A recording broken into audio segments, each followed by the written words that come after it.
There we I go. love how you have a stream starting screen set up.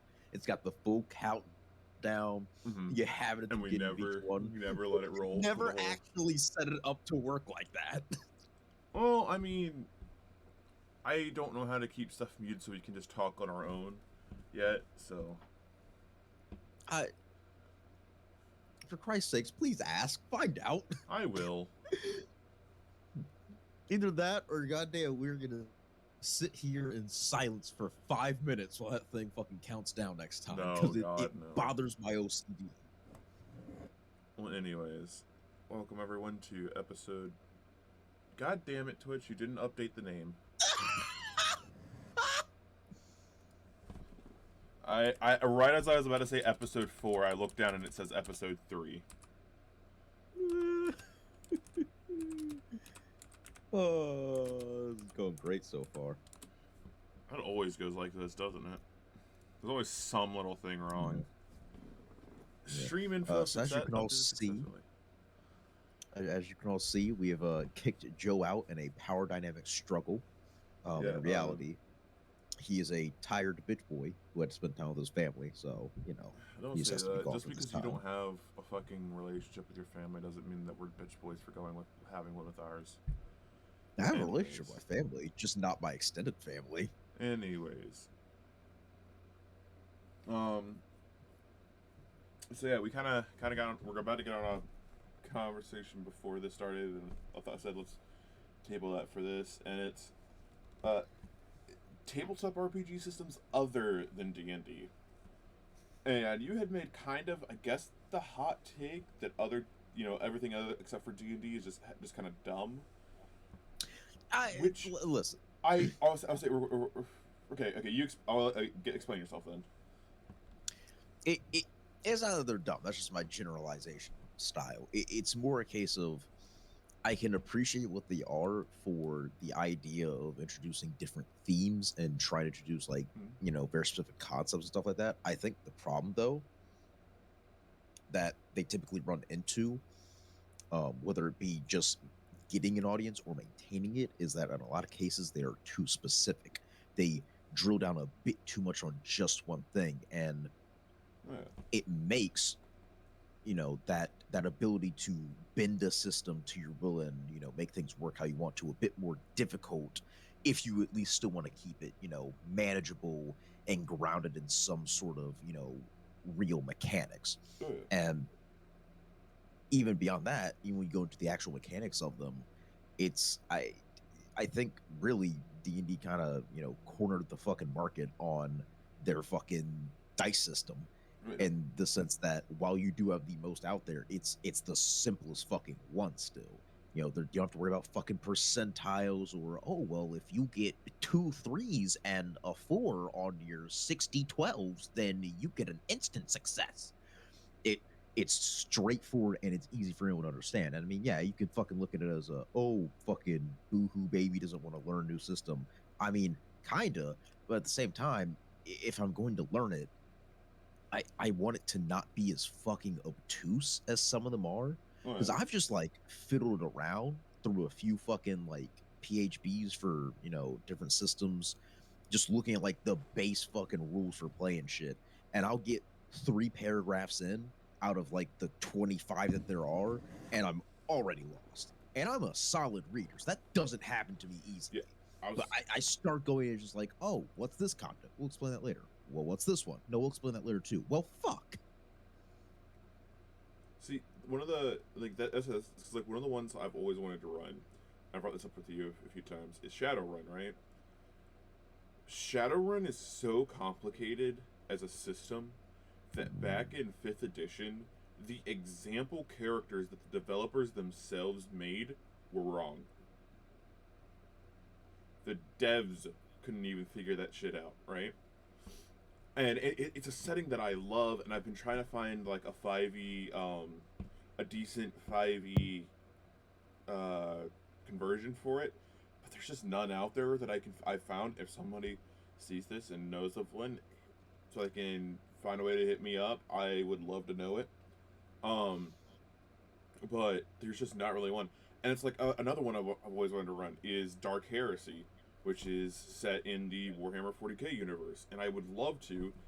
And it's one of those ones where it's kind of like, at least from what I can tell, it's kind of like Call of Cthulhu in the way that instead of having a character that's going to be, you know, this combat monster, you have to actually think out your combat. You can't just rush in dick first like a 5e barbarian does to any combat encounter. You're gonna die that way, you know.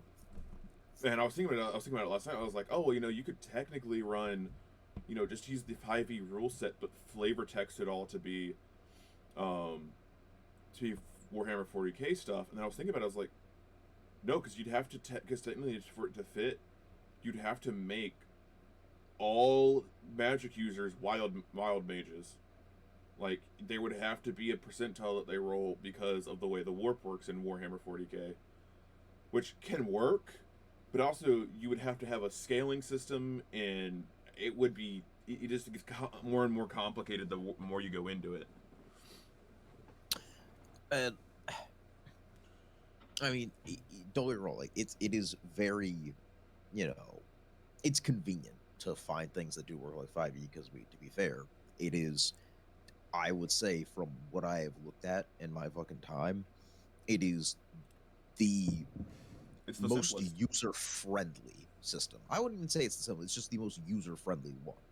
Because there are bits of it that are a bit foggy and not terribly well explained, but they're few and far between. It's like And I always say my rule one for any GM is if you don't like a rule, just don't fucking use it. I I can agree with the thought of that, Yeah, but like to an extent.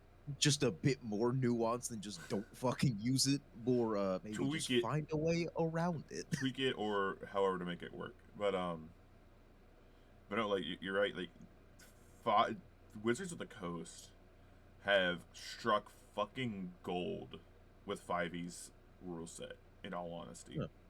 it's so Like far the most newbie friendly, the most user friendly, especially consider like comparing it to like coming on the heels of fourth edition. Have you ever looked at the fourth edition rule set? no, but I have had people talk about it a lot to me, whether I wanted them to or not. Yeah, no, it's you took they took like it's like someone went like, "Hey, we like wargaming," and tried to marry it to goddamn D&D. It didn't go well, Griffin. I'm aware, but no, it is kind of amazing just how well it all sort of worked out. Especially considering like that's why when I saw the whole sixth edition thing, I was like, oh, really? Oh, okay. Well, That's I a bit of mean, a bold fucking move, but I. But then I saw what they're actually planning on doing with it, and then it made a lot more sense. because isn't it essentially more so just a rules supplement? Yeah, like they said, it's basically going to be like 3.5 in a way. Yeah. Um, Now, how true that is, I don't fucking know. That has yet to be seen. Well, I just saw the one shot Questers video if D&D went mainstream. I was talking about, you know, sixth edition just got released. Hey, can I buy it? Yeah, sure. That'll be $30. And we're out already. But you can buy it from this guy called Scalper. Oh, good lord. It Let's would be talk about scalpers. no. We there is no talking about scalpers. Just fuck all of them.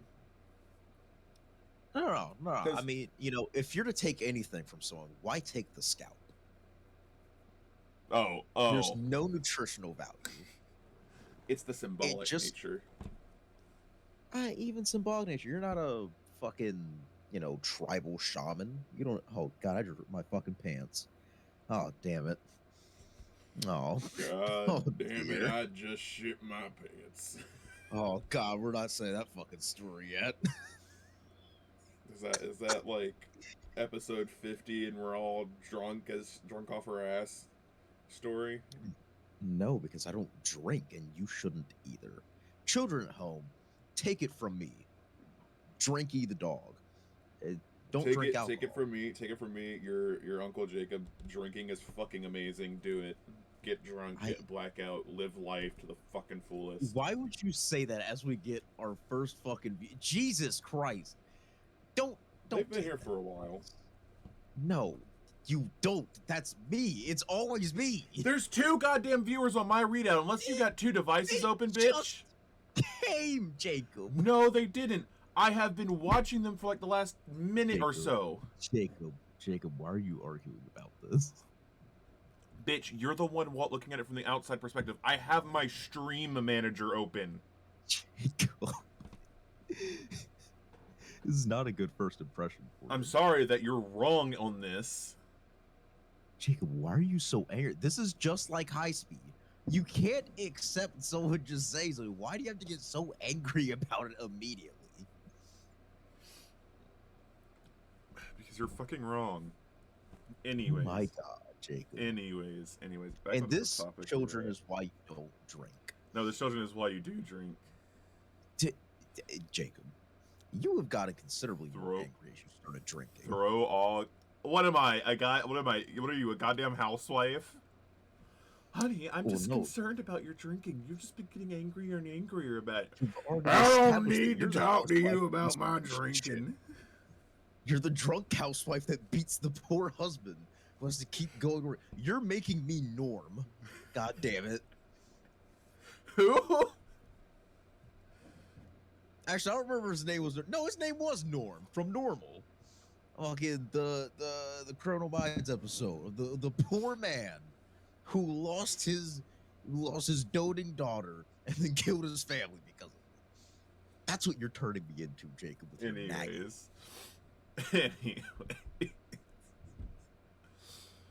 You are going to drive me into the arms of another woman if you keep this up. Okay. You could sound a little bit sad. There's no remorse. These are the eyes of a serial killer.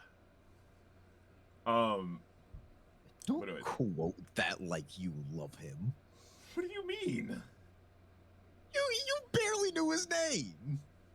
I know exactly who he is. Oh, do you? Yes. Is that why you haven't said it yet? It's John Malkovich, right?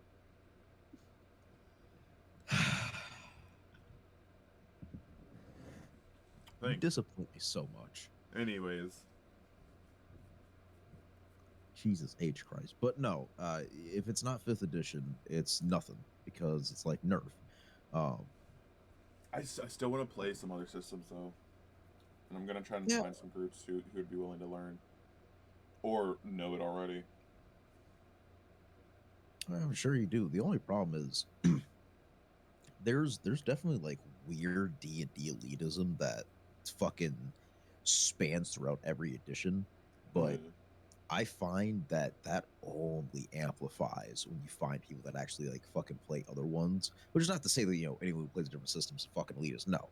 But when you find that people that like are big about it, they're typically like that's the only fucking thing they play. Well, it's weird. And it's usually because they have some fucking hate boner for D&D and anyone who associates with it. Well, my thing is, I've heard like stories of like other people. Cause like one big one is Puffin Forrest in Egypt. He runs a lot of he more than anything has run other TTRPGs. He hasn't run D&D the most.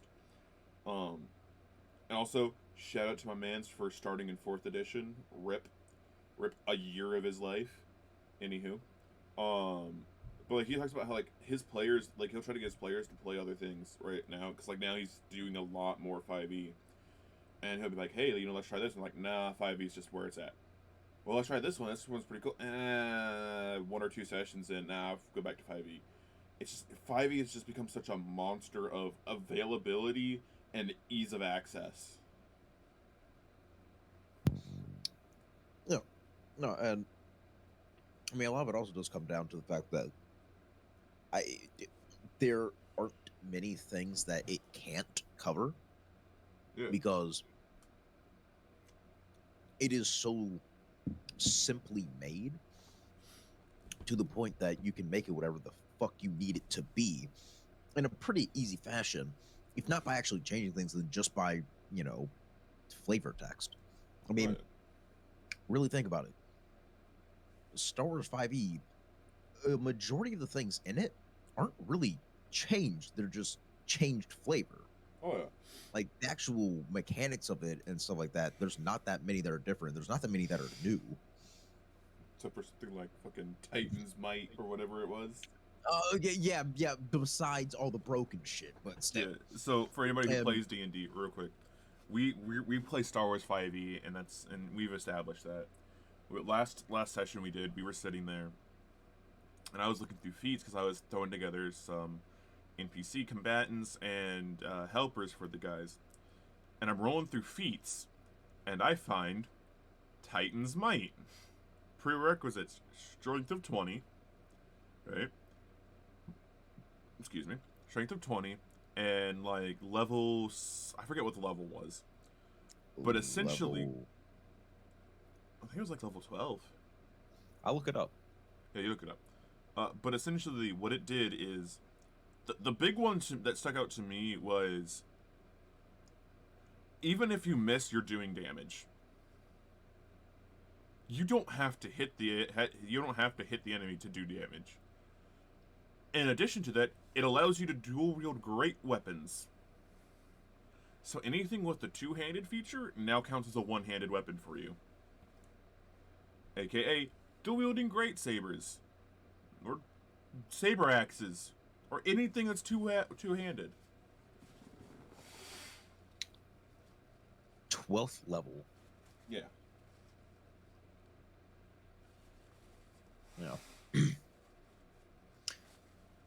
Yeah, you ignore the two-handed property weapons with which you are proficient. That is the one big thing about that. You do have to be proficient with them, which doesn't mean much, but it is still there to keep it somewhat reasonable. And when you miss the melee weapon attack, the creature takes damage equal to your strength modifier, which is going to be minimum 20 because you need to take the fucking feat. So they're taking 5 damage. So, speaking of problems with fight, not really 5e having some problems. What's your view on armor in 5e? Like armor and weapons. Armor and weapons. Yeah. I mean, I'd be lying if I said I thought they were perfect, because I think obviously there are difficulties with them, and that they are they are like all of 5e. They are plain, they are simple, they are easy to understand. Mm-hmm. And while on one hand I can agree that they might be a bit too simple, I'll also say every fucking thing I've ever seen of like a suggestion to make them a bit more realistic, as people like to fucking put in, there's suggested changes, they typically suck ass. It is typically the most over complex fucking thing you've ever read, and then just makes no sense. So it is one of those things where it's like, yeah, it's not perfect, but it is a very easy way to handle this thing that could have been handled many other ways that could have worked. It is one of the things where it works because of the system that it is. Yeah.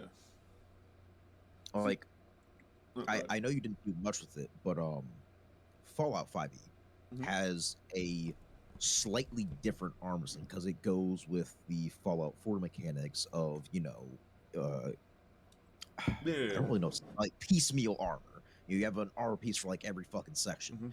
And because of it, like when you actually read through the system, it makes no fucking sense.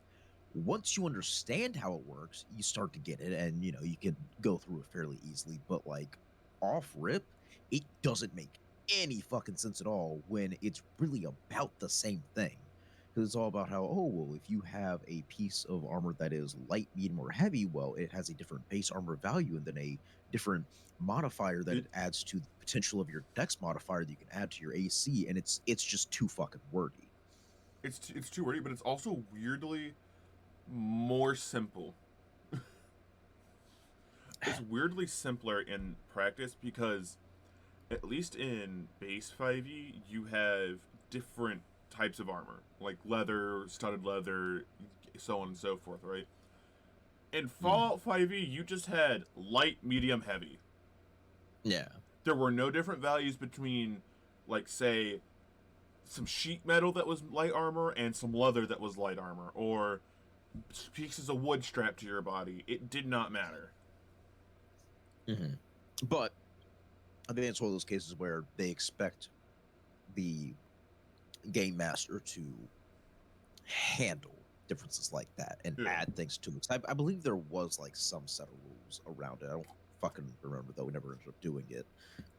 Well, that's a later date.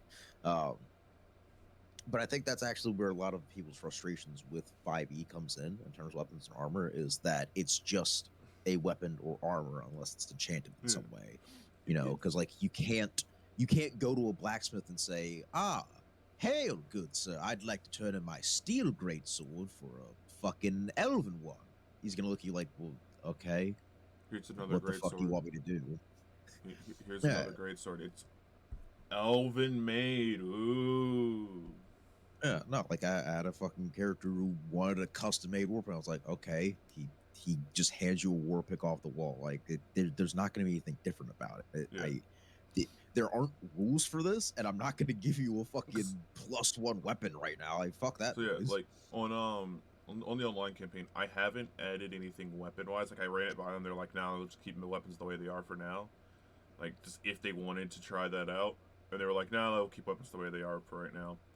But armor wise, I told you about this already, but it's something I because I was watching some Mr. Rex videos, and he was talking about this problem, and he had one where it was essentially kind of making it Monster Hunter, where you go out and, well, not really you go out, but like if you come when you come across different encounters and you fight different monsters, the materials that you can get from those monsters, like the hides or the like sections of chitin or whatever, if used to make armor, will give you bonuses or buffs to that from that armor, which I kind of like because it's like, hey, throughout your game, you're not getting magic armor per se, so you won't have magical resistances, but you're still getting physical resistances and able to buff yourself further with what you have. I think it's something that like adds more incentive to armors, because he had something that I kind of agree with. It's like the be all end all of armor right now in 5e is plate mail. Like for anybody who can take heavy armor, once you get plate mail, that's it. There's nothing else. Like you have the best armor in the game, bar magic armor, and you're not always going to get magic armor. You're more likely to I think, just from what I've seen personally, you're either going to get utility based armors like the cloak you gave us in your campaign, or you're going to get magic weapons and stuff more often than I see. Just, and it's just more so as a whole from what I've seen. You're more likely to get magic armors and items than not armors, magic weapons and items than you are magic armors. So once you get plate mail 9 times out of 10 in a lot of campaigns, that's it. You now have the best armor you're ever gonna have. Yeah, but that comes down more to the type of game that you're in and who's right. And it also just depends on the character. Like, for instance, for your character Corgan, I have no reason to make magical armor for him because he's a barbarian. He doesn't use fucking armor. You go with your unarmored defense. That's just your thing. So I would have no reason to. But for a character that does use armor, like Jurg, I could make magic armor for him, and I probably will create a set, but I don't need to. Like, it's because it's not something that he really desires, unless he fucking does. He's just never told me or anything like that. I've never hinted. But like he doesn't really care about that shit. He's just happy to be a dwarf. Even then, I mean, when fucking you've seen it before. When I let someone, or well, more when he lets someone get up close to him and fucking touch him, it hurts. He is not the hardiest dwarf in the fucking mountains. And with my fucking other group, like it's not really a thing for them that like they worry about too much, but it really does just come down to what what is it that your party's looking for? Do they want magical armor? Are they the type of character that would really fucking benefit from that? Or does it just make more sense to give them weapons, shit like that? And I think it also kind of comes down to the fact that in D&D, your equipment is a lot more static than, you would expect out of like any other fucking RPG like that. And I get where some people, would have problems with that, but like when you also think about it, what is one of the most defining things that you can give your character pretty much freely? Their appearance. Yeah. And typically speaking, a lot of that appearance goes into, what they're wearing, like their armor that they've had typically from the start of the game. So, if you're just like, oh, well, hey, here's cool new armor and it doesn't fit this, aesthetic that you were going for, and it's just like, oh, well, okay. It's honestly, it's a lot like when you fucking gave me that training saber. Mm-hmm. And the fucking lightsaber that I went into that goddamn website and made just got thrown to the fucking side. Yeah, that was at the beginning of the game. That was shit on my part. Because I honestly from the get go should have been like, okay, that saber isn't just a regular saber, it's such and such saber, And I was like, well, here's another one, because this is awesome. Because like with Star Wars, maybe one of my big things for wanting to run it the way I am is Star Wars: The Old Republic. That's where it's set in. So it was like, oh, well, they have the Jedi stuff, and I was like, it'd be really cool because he's a whole archaeological thing. Though, just saying, I already know it's gonna happen, Griffin. You're gonna get the 12th level. What? Take Titan's fucking might. Listen. Do I even have an ability score improvement between the? I imagine I get one at 12th level though, if it has a requirement of 12th level, because that wouldn't make any sense if you fucking didn't. So, or well, actually, no, it matters if I get one before that. Let me actually check because like I said, I know you said you would let me skip the fucking strength requirement, but I'm not going to do that just because I want to have 20 strength and con. But I am curious if I actually get one between now and then. We are 7th level. Oh, I get one next level. Oh, okay. Well, all right then. Yeah. I can see it now.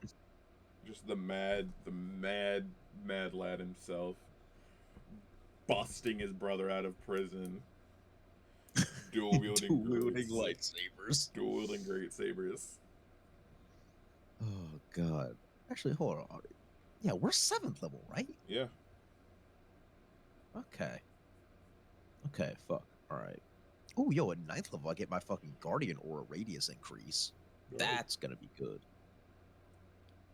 Oh, and I go up to 4d8 focus strikes. I know you're gonna love that. No, please.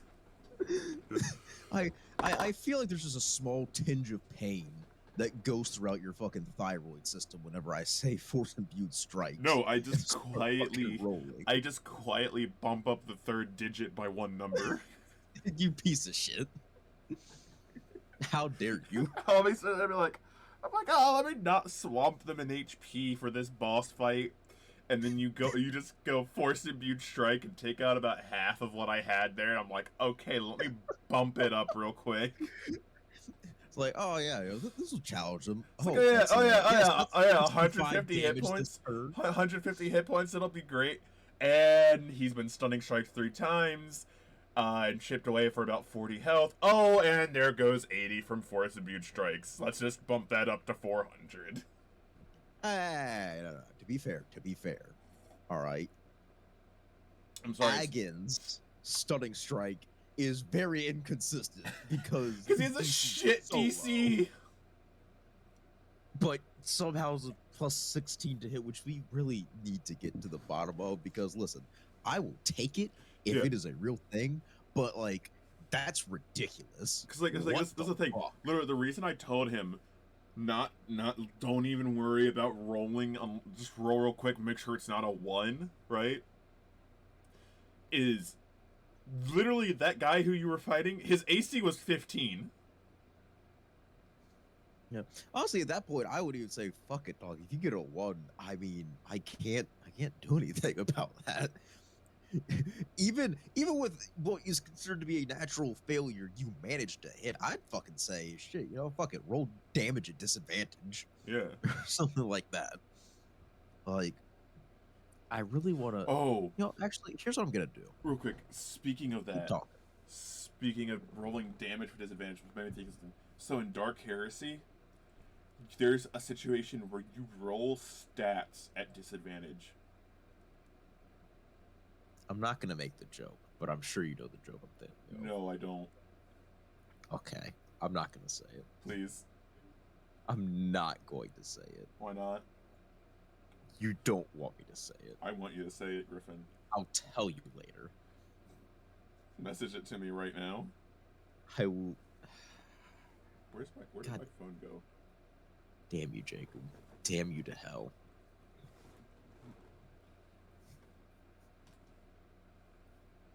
There my phone go.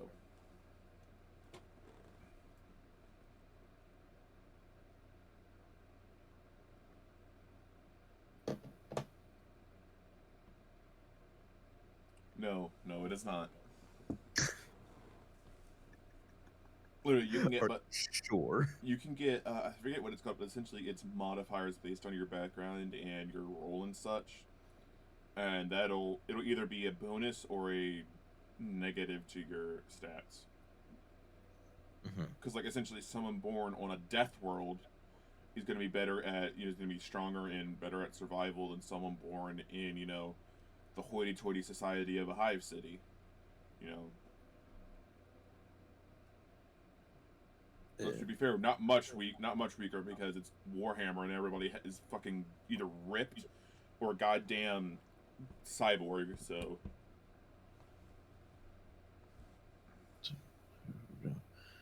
Okay. So I have Monk open. But here's what I'm doing. I'm making a monk. I'm gonna make it exactly as Agon is. Oh my god, he can run across water at 9th level. Jesus Christ. That's busted. Oh my god, I read the monastic order one. It said you commit yourself to one monastic order. That is not what I read at first. Oh. I thought it said you commit yourself to death, and I was like, gee, that's a bit fucking dark. How the fuck does that ability work?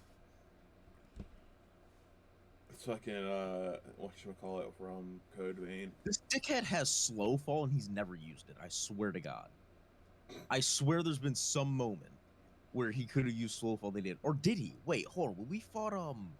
When we fought on the treetop, did he use slow fall to get down to the forest floor? I can't remember. Or swamp floor? I honestly can't remember. God, he got that at 4th level. What the hell? He started with that. Yeah, Jesus. Okay, and it was add that as class. And we are 7th level? Yep.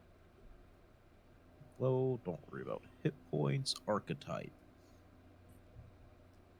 So he said he was part of the Matukai order? Which we're not even terribly sure of. Let's go with it for now.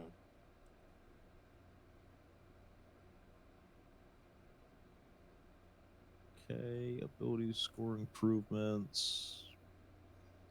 Take that, and I think he put improvements into his dex. His dex isn't maxed, is it?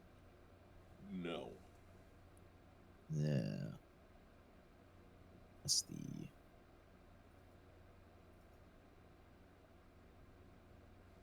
That's why we need Joe in here. Let me put it at that.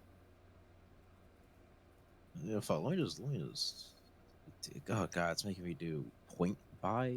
If you go up to the yeah, cog. I just saw it, but yeah.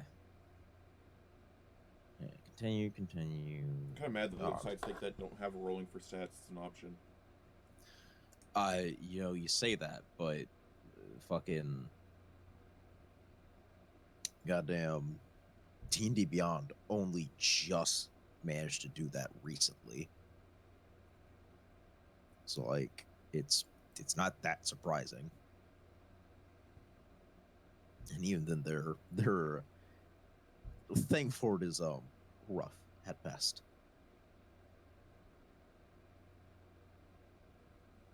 Yeah. See, yeah, mine has a +5 on it. So There's something Joe fucked messed up. up something on his sheet. Yeah, we'll figure it out. We'll have him I re-input all of Nega's stats and everything. I think I know what it is. What? I think I know what it is. I think when you gave him, I think when you gave him the fucking, you gave him something that was +1. At some point you gave him something where he had to mess with the actual bonuses. I had to do that as well with my great saber and the proto saber to make them like +1 and +2 and all that.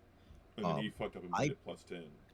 I bet what happened is he went into it and he typed in +1, but like somehow it didn't get rid of the 0, and it made it a +10, and he just never noticed.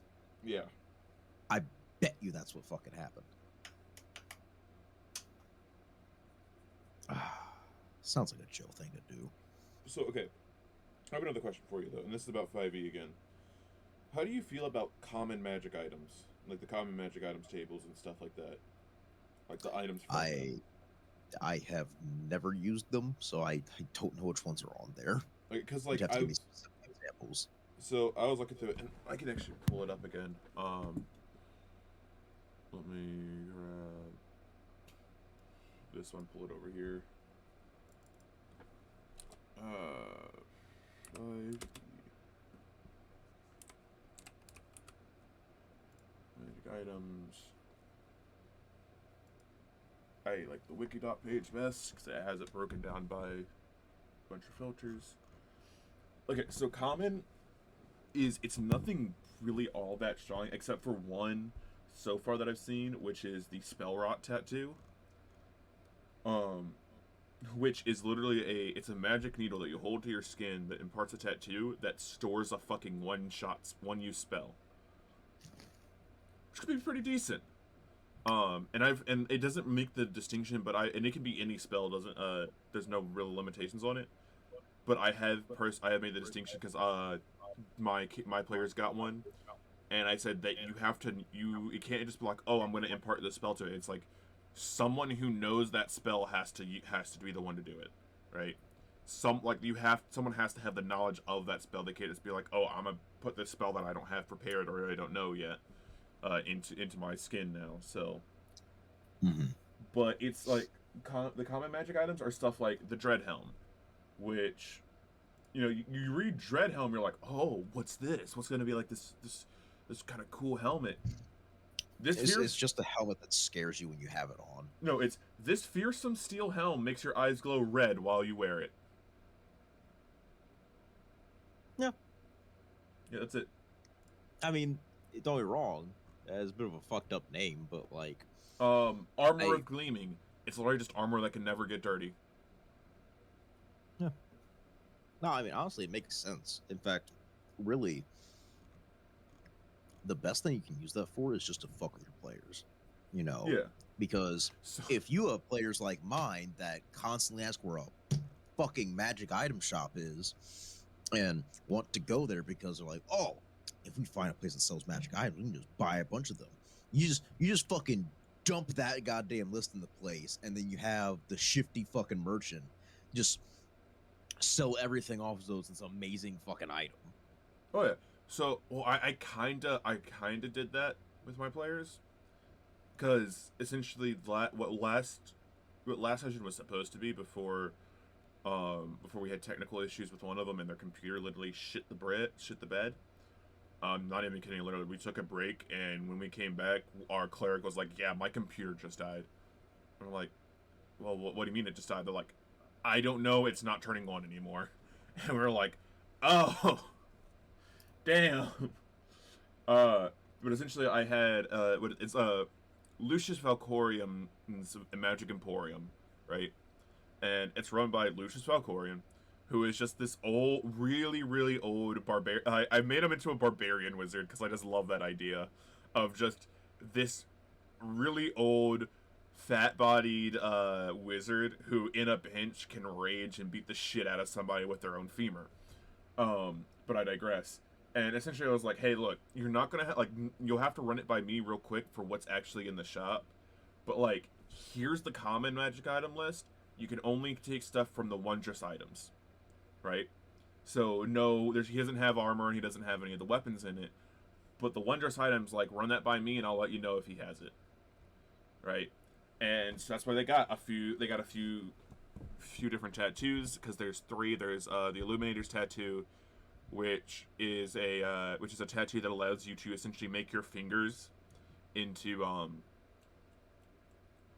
pins, and has a once a day, essentially, I think it's sending spell, where you can write out a message and then speak a creature's name, and then only that creature can see it.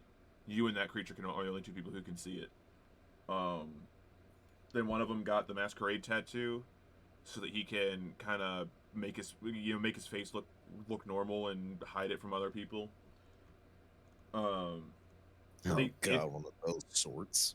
They got all but they essentially, like, all it is they just got they got stuff for like the druid picked up whatchamacallit, the Horn of Warning or something like that. Where is it? An Horn of Silent Alarm, which essentially you blow it and only I think it's like 4 creatures you pick are able to hear it. No, it has 4 charges, and 1 creature of your choice can hear the horns blare. No other creature hears the sound coming from the horn. So it's just nothing but utility items, really. And I was pretty much like, no, and that's the thing. That's what it should be. If they're fucking common, they're not going to be fucking powerful. They're not going to be these crazy things. They're going to be really the way I look at a common magic item is, honestly, more of them should be not even necessarily like that. So they should be things like that. What is an everyday thing that a person might strive to get that might just make their life better, like a tea kettle that heats instantly or like much fucking faster, like shit like that. They had I did give them a magic sword though that was included in his stuff, and I can't say that this idea is mine. Again, I got this from Puffin Forest, and it's the Defective Sword of Warning. Are you familiar with this item at all, Griffin? No, because I don't watch Puffin Forest. Okay, so, well, I just don't know if you were aware of knew what the Sword of Warning was. So, the Sword of Warning is technically, I don't know if it counts as technically a fully sentient magic item, but essentially it talks to you. It's a sword that'll talk to you, and it'll be like, hey, look. Like, it's not going to tell you specifically when or where it's going to happen, but it'll be like, hey, there's enemies coming there's this enemies coming after you, kind of like roughly this size. Kind of generalization, there's shit going to happen today. But the Defective Sword of Warning just goes, something bad might happen today. And then you'll stub your toe or something, and it'll just be like, huh, I warned you. And that's the whole shtick with it. And now, see, that's the point where you find that world's version of the Skyforge, and you melt that goddamn sword down for some material components and sell it. See, the fighter loves it. The warlock hates it. And the fighter is striving to find a way to enchant it with a curse and get it stuck on the warlock. Why? Because he's an asshole. That's not even like an asshole. That's just outright evil.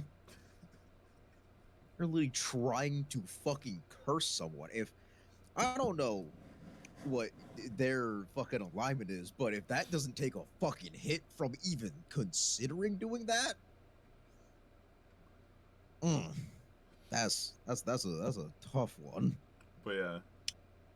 That's also why I don't fucking allow shit like that, because I'm like, nope, I know how just fucking awful people can be. Okay, They're going to try something like that. I have to ask you a question, Griffin. Yeah. Do I make everything seem suspicious in the Star Wars 5e campaign? What do you mean? So, according to my online players, I make everything seem sus. Like their words, not mine. Um, so at the start of last session, they got a delivery with their reward as well as a letter, you know, summoning them for another job, which is the job they're getting ready to go on. From their good buddy Ezekiel, head of waste management and transportation, and the I took inspiration from you, where it was delivered in a lockbox, right? And Mm-hmm. part of one thing with it though is that on the underside of it was attached a message from this organization that they've noticed have been keeping an eye on them. For whatever reason, they don't know yet. It was kind of like a background thing. That's just more of it's gonna die down with how much they see them, but they're gonna be a bit of a presence there because of where they are, what this organization does in the story. But I asked, like they go, like I said, like I was like the guard holds the chest out for it. Like, okay, well I take it from him. I was like, okay, just asking real quick, are you gonna grab the handles from him, or are you gonna hold up, you know, grab it from the bottom? Because if you grab it from the bottom, you're gonna feel the note. But if you grab Mm-hmm. it from the handles, you're not gonna feel the note. Um, and so I was asking, and it was the rogue who was gonna take it. She goes, I don't take it. I was like, what? She goes, I tell him to put it on the ground. I'm like, the town guard who was sent to take this to you, confusedly places this chest on the ground, says, all right, I'll see you later, and leaves. Now, see, that is the case of someone being just overly suspicious. Um, because like me personally, if you were asking that, you know, I would just take that as a thing of, oh, okay, he just wants, you know, more specific details, which I'm perfectly fine with. I like Yeah, that. Like when it comes to fucking door, I'm the type of person to where if you say, all right, I push open the door, I'm like, ah, it doesn't move. And you're like, what? It doesn't move? Yeah. And you look, you see, oh, there's handles. It's like, yeah. oh, well, then fuck you. But like, no, because I'm very specific about it because it makes a difference in cases. I will say though, Jacob, our first session did start with you refusing to give me transport because you decided just to fuck with me with some weird fucking demonic shopkeeper, and then ended with you burning our fucking farm down. So no, we don't trust you or Yeah, anything you say. okay, yeah, I can understand from that, but I haven't done anything like that to them, right? Like, there's nothing. Like the only thing close to that I think I did was the fucking pointless bear trap. That was it. Like, that's the only thing I've done to them. That's a pretty dickhead thing to do, though, Jacob. That was just fucking But mean. it's on brand for the enemies they were dealing with. No, kobolds are stupid. No, they're not. They're clever. Jacob, kobolds want candle. Nothing more, nothing less. They're not very bright. Anyways, Fucking mouse people. Goddamn hate kobolds. um, you know, because they're like, you just make everything seem sus. I'm like, what do you mean? I've been straight up with you with all the information you need. Like, no, just the way you describe things. I'm like, how? How? No, to be fair, you've done that to us a couple times. Like, I can't remember the second one. There was something where it was something that was completely fucking pointless too. Like you described it very specifically, and I was like, "What the fuck is that?" And then it took me a moment, and then I just asked you like what it fucking was. Right? I think like I guessed what it fucking was. You're like, yeah, it's basically that. I'm like, oh well, why the fuck didn't you just say so? I remember what it was something fucking stupid though. I don't know, but no, see, personally, I don't take that as a bad thing though. If anything, I would rather have my players be at least slightly suspicious of me because you know then it's a lot easier to trick them. I will say it was nice. I had just a moment of like, yes, they got it, they get it, when they got back to Ezekiel, and so essentially what happened was they told him, hey, there's we forgot to mention there's kobolds down in the sewers, right? And he immediately goes, pale white, practically shits a brick, tells them, I need you to wait out in the hall real quick. Please close the door behind you. In which he then pulls out a sending stone and starts talking to someone on it. And they're like, all right, well, we're going to listen in and see what we can hear. And the rogue listened in, and pretty much it was essentially just, yeah, no, there's someone at play here with the kobolds. That was essentially what they were supposed to glean from that. But I was like, yes, you're actually listening in. You're actually trying to get information. And they insight checked him throughout the conversation to get more information on, like, because the one big thing with Zico that they had a hang up with, where they were like, how the fuck does he know who we are? We just got into the town, and in a day, he already has a message waiting for us. Like, what the fuck is going on? And that's on that same day that they had the message where it was like, hey, come meet me. They went out to the market, and then they were being tailed by somebody. So they're like, what the fuck is going on here? So when they got to Zico this time, they were like, insight checking his ass on, like, everything. Because they said something about being tailed, and he was like, oh, well, I'm sorry, it seems weird, but I don't know anything about that. They're like, well, we insight check them, and they passed. And then he was also telling them about the job, and he was like, yeah, it's essentially, I need you to help transport some goods to this town, right? Because essentially, it's a place of relative economic unimportance, so you can't get the resources he needs to make sure the guard, there's enough guards on it, because bureaucracy. So he's like, hey, I need your help. And they're like, okay, well, there's something else here. So I'm like, all right, well, insight check them. And they're like, okay.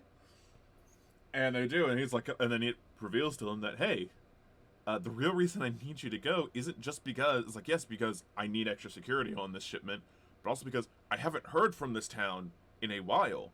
And if the people who were in charge of this town are have been taken out, then there is little hope for the rest of the region for surviving what's going on in the background.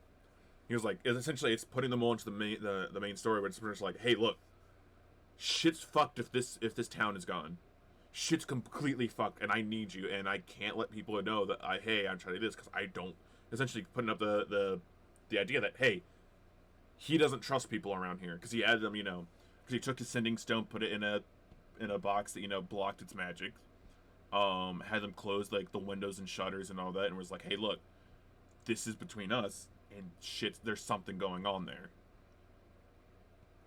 They insight checked him to get more information, and I was like, finally, my children are learning. It's like a parent who's been trying to get a lesson across to their kid, and their kid finally picks up on it. See, the problem with that though is this is what always happens, all right? You have your players, and they go through some sort of encounter where they really just needed like one good insight check, and they just never even consider it. Mm-hmm. And then it gets to them, and you're like, damn, you guys really should have just insight checked them. They're like, oh shit, yeah, we're gonna do that.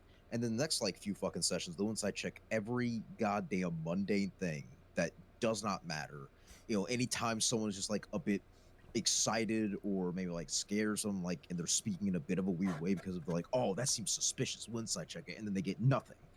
And then they don't do it on the very plain speaking person who's just lying through their fucking teeth at them. Yeah. It's like, oh, he seems so genuine. Well, yeah, that was kind of the point. That's the point of lying. Like, oh, damn, you mean this shrewd negotiator was good at lying to you? Like, yeah, I'm not gonna have him fucking seem too suspicious. Sometimes you just have to insight check on nothing. But sometimes you have to just read the situation of, okay, this person's probably just, like fucking scared right now, and that's why they're acting like this. Yeah. That and let's be honest, no one is good at not using a fucking good or bad result of an insight check to their advantage. Yeah, it's also just goes into, you have to know how to press social issues, really, in social issues in social situations. No. I mean, in the sense of like, if there's like a statement that like was meant to be like a lie or deceptive thing. They do an insight check and they roll poorly, and you're like, you don't really get anything. It's kind of hard to read. They immediately like, oh yeah, no, so he is suspicious. Instead of just being like, well, no, I mean, shit, I don't really get anything from it. It, No one's good at tempering that. there was a. It was funny because at one point, um, so the tavern that they've been staying in, right? I forget what I forget the name that I had given for it. So I've been going with Tasha's Tavern. I'm pretty sure that's what it was. But essentially, they've only really met 2 employees. Like they've seen a few walking around. Essentially, like of course, housekeeping and stuff like that. But the two main people they see are a half elf and a half orc who work down in the main area. There's a half elf woman who works the front desk, and there's a half orc who works the bar down in the main area. And my rogue was like, she goes, okay, I'm gonna go sit at the bar. I'm like, okay. But they just got back from, I forget what they had just gotten back from. They're just like, I'm like, okay, cool. She's like, yeah, can I insight check the half orc and the half elf? I was like, yeah, sure. And they rolled like a 23 on their insight check, and I was like, they're probably not gonna believe me when I say this. They're completely normal people. They're just a hard-working pair that are always working in their tavern together. And they're like, oh, okay. Well, what about everybody else there? And I was like, well, you got a 23, so screw it. I was like, yeah, I know, just normal, people going around their business. I was like, how much? I was like, how much you want to bet? They just don't believe me and think I'm lying through my fucking teeth at this. Oh, they don't. They would 100% think that this is a fucking cover for something. They probably do. It's. But anyways, like, oh, okay. I was gonna bring this up. Griffin, have you ever heard of the application Tailspire? No. Okay, so it's on Steam, and it's still in early access, and it's essentially the fact of they're tweaking some of the systems to it, and they're adding in a lot more assets still. But it's essentially a tabletop application where you can build out your maps in 3D, and I freaking love it. There's been like fucking 50 of those. This is the one that I kind of learned about, and I fell in love with it because I've built out Tasha's Tavern, Dale's Smithy, who is the dwarven smith they've run into in their travels. And I have the exterior part of the big general store that they discovered called Bits and Bobs. But I'm working on the interior, and oh my god, it looks great. The lighting in this engine is fucking beautiful. But I was just wondering if you had heard of it. I mean, the name does sound familiar, but I didn't fucking know anything about it. Also, I remember someone mentioned it. By the way, Tailspire, if you wanna sponsor this podcast, please do. I know you sponsor people like Zbashu. We'll talk you up at like that. I fucking love your application. Correction, Jacob will talk you up. The rest of us will sit here in silence as he does so. No, god damn it.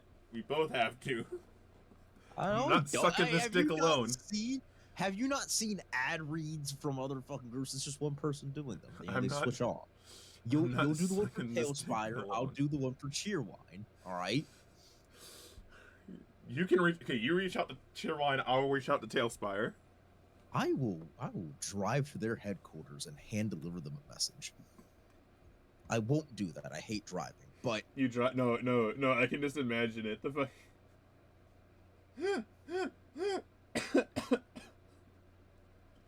The fucking CEO of Cheerwine comes walking out of the headquarters. This thin, wiry fucker comes running up to him. Message for you, sir. Your eyes only. Hands it off to him and runs the fuck away. Hey, you be nice to that voice actor, goddammit. He has played far too many people. He played Boone. Played who? Boone from New Vegas. Yeah, same voice actor for Boone is most of the couriers in Skyrim, and 2 of the bards, and that simp that follows around Mule the Lioness. And Rosh Perrin from Star Wars Jedi Academy, my Your favorite game? New binge game. No, not favorite game, because it is a very good game though. I am very much enjoying it. But, Although but I Griffin, I appreciate that they did the customization thing for it, and that was like a new thing. But like, it's so weird how they do. It's like you can be a Twi'lek female, a Zabrak female, a human female, or you can be a human male, Keldor male, or Rhodian male.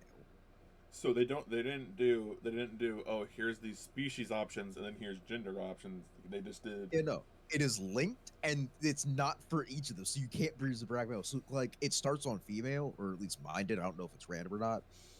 Like mine started on fucking Twilight female. I was like, oh okay, and I switched to myself as a brag female. I was like, oh fuck. I can Can make I make as a brag male? Can I make Genghis? And then I couldn't, and I was really sad. And I was like, oh, okay. Well, guess I'll make my dummy thick Zabrak female character then and pretend it's Genghis. gender But bent Genghis. Well, that's the thing. It gets even weirder because like there's also different outfit options depending on the species and gender. So like, if you choose a black female, you can just not wear pants, but you have to wear pants in every other race. What?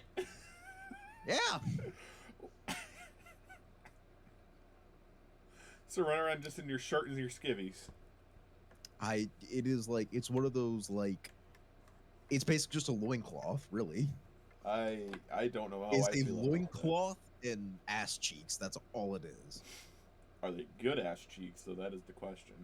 It is, well, I mean, it's an old game, so it's just like blocks and shit, basically. But I mean, it's a Zabrak female. So Are we talking? Are we talking Tomb Raider triangle titties level? Oh no, there's more detail than that. Don't worry.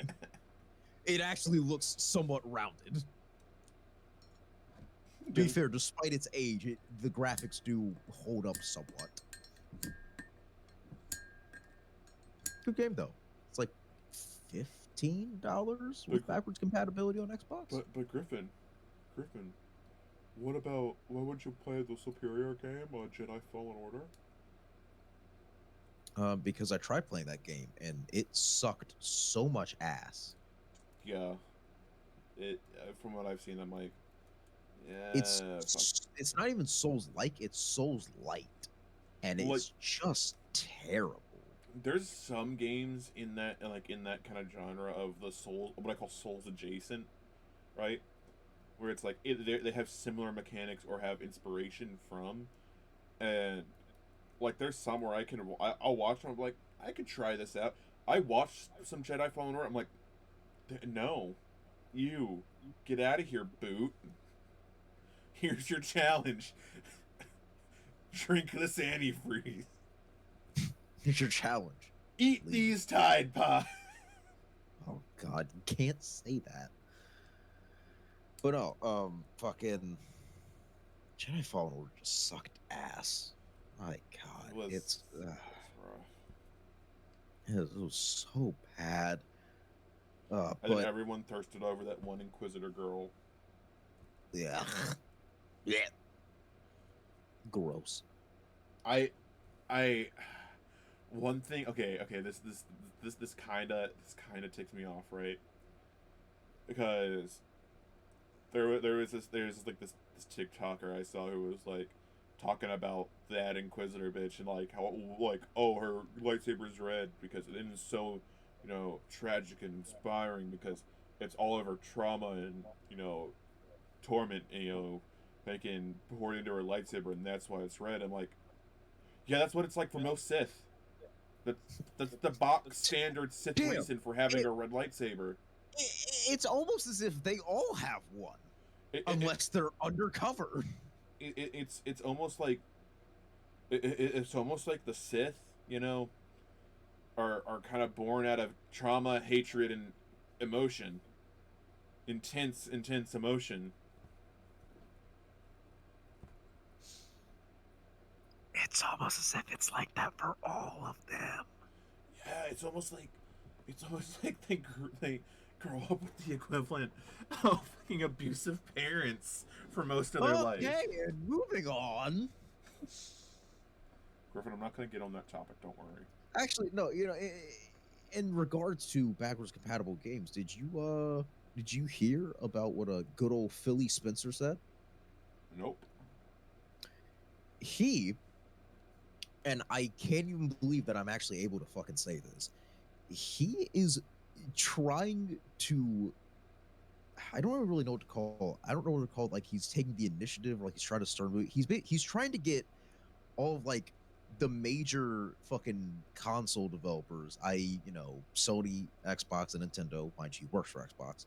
He's trying to get them to all work together to make emulators more available for like the average person, So and Nintendo's to actually out. make them legal and ready to fucking use. So Nintendo's out. And Sony. And Sony could probably be convinced, but they would. This well, thing. keep in mind, Jacob, it's Phil Spencer who's asking them. It's their rival. No, I was saying Sony could be convinced, but they would have like 4,000 legal documents of stipulations. Nintendo would mind you, he did specify that they wouldn't be free. Made that very clear. Like there would still be like you still have to pay for it and get it all legally and shit. But like he wants to do it to where these old fucking games that just aren't being sold, that aren't being produced, can be given out to people who want to pay for them on good working emulators for their fucking computers. Which, like, there's profit in it. There's genuinely no reason not to fucking go along with it, other than just being a dick. Hey, why I say Nintendo's out? I'm sorry for any Nintendo fanboys who see this. Nintendo is a scummy fucking company that can suck my balls. Well, Jacob, if you buy Mario for the 800th time, they probably will. Like, okay, that's fine. They continuously make just the same games over and over again with one or two different things or a shiny coat of paint, and people go crazy over it. And they don't. They barely do anything different. It's not the return of an old game if it's the 80th fucking one you've released. Yeah. In a year. Like if they made, I would give them credit. I would give them slack if they did something like release a new F-Zero game. They'd be like, okay, yeah, no, that's return of an old game. It's been over a decade since we've had one of those. Yeah. But oh my god, the amount of people who thirst for fucking Zelda right now. Oh my god. What are you talking about? Are you trying to say that what was it? Breath of the Wild? Was that the fucking latest one? Breath of the Wild wasn't an amazing game. It was an alright game. Oh no, Jacob! Breath of the Wild is the best RPG released in modern times. They're like, oh, this game that literally, like, okay, I'll give Breath of the Wild some credit. I like some of the ideas in it. The idea that you, in a pinch, you can run over, grab a stick, and just start beating the shit out of your enemies in a pinch. I like that. I like that. It's been done before, but I like that. Yeah. Like that I'm cool with. The ability to pretty much grab onto most things, like pretty much 90% of the world and climb, I like that. If I have an open world, I want it to be an open world, right? But also been done before. Yeah, also been done before. Like in the actual second greatest RPG of all time, Conan Exiles. So yeah, Conan Exiles did it before. Conan freaking Exiles had freedom of movement before Breath of the Wild came out. But because it's Zelda, everybody fawns over it. Okay, my thing is this, right? I'm okay with weapon durability, right? Being a factor. But I shouldn't grab a well-made, like a decently put together sword, what appears to be that, hit something 5 times, and then immediately have to find something new because mine broke. I'm sorry, that's not a good mechanic. Yeah. Like, no. Okay, well, let me take that back. It can be a good mechanic, and there's a game that has that system that looks like it'd be really well, because it's literally a game where, so the setup for the game is essentially, that game is, I forget the name of it, but essentially you're an intern at a company who goes in and your job is to kill everybody who in a failed tech startups because they've been turned into demons, right? In this world, if you fail your tech startup, you turn into a demon.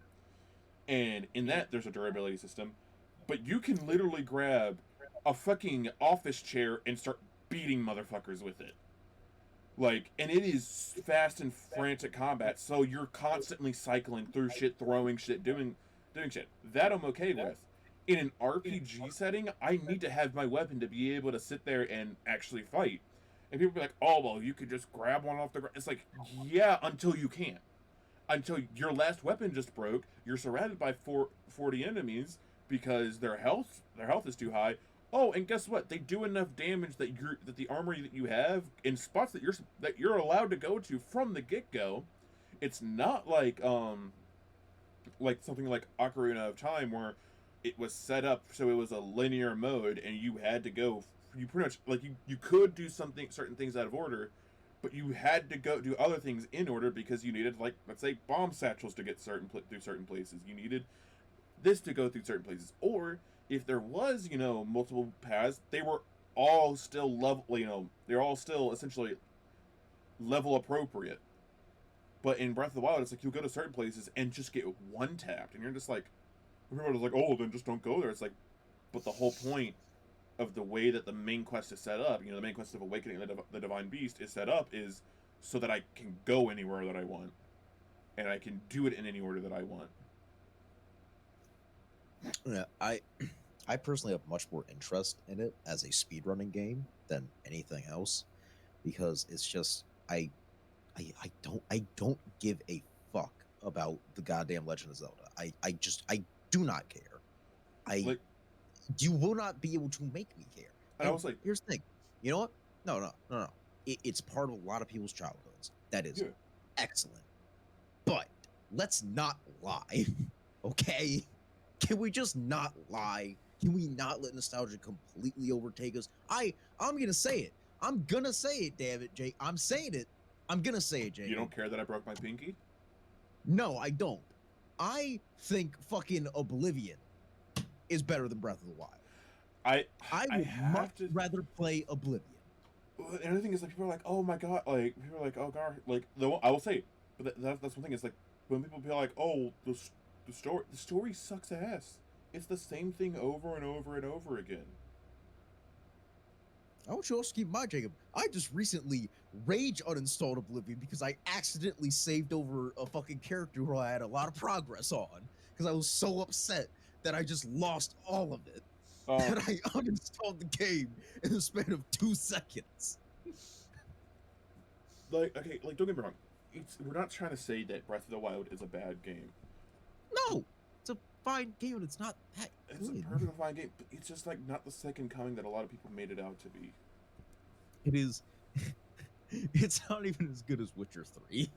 And I don't think very highly of Witcher 3. And people are like, I hate the... And this was... People suck Nintendo's cock. They do. And I'm tired of, like, it's a shitty company that arguably does stuff worse than EA. Because EA will fucking be scummy straight up to you. But the thing is, I've never seen EA going after anybody who made fucking fan creations. I've never seen them go after, fans really all that much. Correct me if I'm wrong, they don't usually go after fans all that often. But Nintendo... I can't think of when they have, no. There's literally a reason that there's the joke of, such and such kid in South America or Africa wanted to, play Nintendo so bad, so we made a Game Boy for Mario out of cardboard, right? And so, such and such higher up from Nintendo flew out to see him personally to give him the cease and desist letter. That's because they do that shit. They do. They're arguably worse than Disney when it comes to protecting their copyright. I'll also say, at least EA doesn't literally control an entire industry on a fucking country. Yeah, there's that too. Nintendo has Japan by the fucking balls. And don't give me this shit of, oh, Sony is... Go fuck yourself. Sony gets most of their money from us at this point, or technology sales.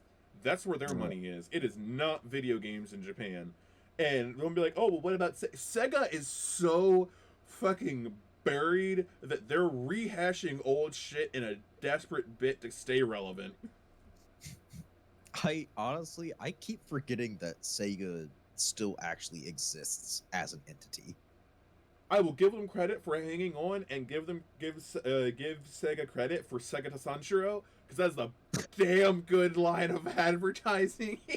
No, you know what it is? It's literally the only reason they're still fucking around is because of people like Chianti who keep buying Sonic. My thing is this though. Okay.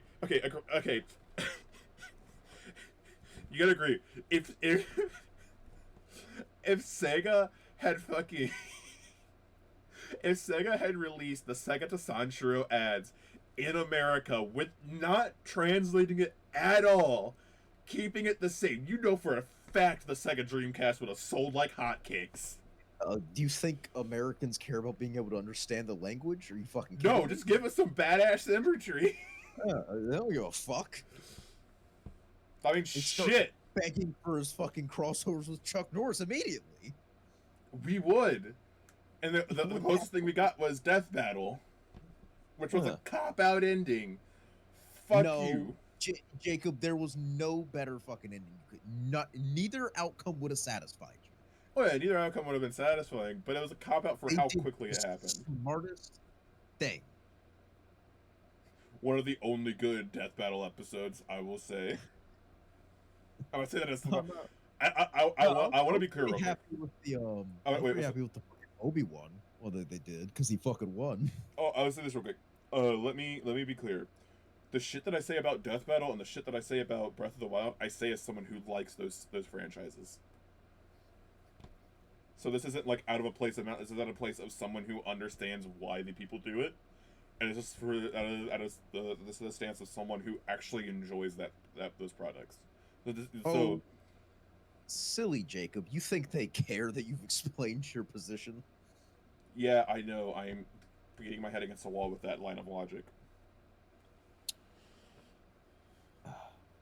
We always have like one viewer, and I wonder what the fuck goes through their brain. I probably know. They're probably just fucking have it on as background noise. Probably. Hopefully they do. God, I hope no one's actually looking at this fucking screen. Well, dude, I have a question, actually, Jacob. What the fuck is this big blue blob next to our little viewing port? It's supposed to be where you can put other information and where the chat's supposed to sit, but I don't have the chat function set up yet. Okay, because I assumed it was for that, but we never use it. Yeah. I still have to get stuff set up, like the new follower, new cheer, new tip stuff. But so I'll also say, in terms of the people, suckling on Nintendo's teeth, there are people like that for every game company. Oh, there are. I understand that. And listen, I'll fucking say it. God damn it. If Todd Howard offered me $20 to lay me down on a bed and caress me gently, I'd tell him to keep his $20 and do it anyways. All right, damn it. I'll fucking say it. God damn it. I'm a very large fan of Bethesda because you know what? That's what I grew up on. Oh, yeah. So I get why, but I will say, at least in my fucking defense, I am willing to give them shit when they actually fuck up. I'm more forgiving than most, but I look at a lot of the shit that happens, I'm like, okay, yeah, that's not great, but like it's frustrating to me to see people just fucking pissed off at them because it's popular to do, when there are genuine fucct up things that they do and there are genuine mistakes they make, but those aren't the ones that are getting the fucking attention. You know what I've found is kind of like weirdly the best communities when it comes to this doing that though, like sticking with that brand but also giving them shit when they fuck up. Free games. I swear to God, free games. I thought you were about to say War Thunder, and I was gonna fucking hurt you. Well, they're included under that umbrella, but like the big one I would say is Warframe, right? Like, people are always like, oh yeah, you did this thing good, Digital Extremes, but you fucked up here, and we're gonna roast your nuts for it. Um, like the biggest recent thing was Regal Aya, because right now there's an event going on called Prime Resurgence, right? So you remember you play because you played Warframe for a bit. You remember like Prime frames and all that stuff in Prime gear, right? Jacob, I played a total of like maybe 2 hours of Okay, well Warframe. essentially you have base stuff and then you have Prime stuff, which is buffed up versions of that stuff, right? And the way you get Prime gear is you farm through relics and then you get the blueprints out of them and then you build the blueprints and then build the items. Well, Prime Resurgence is essentially, instead of doing that, you can go and buy them. But here's the problem, Griffin. Mm-hmm. Regal Aya isn't something you can farm. Regal Aya is the currency that gets you all the good shit. Gets you the weapons and the warframes. You have to pay real money for Regal Aya. Why the fuck is it 2 words? I don't know. Hold on. How do you spell this? Regal, and then Aya, Aya.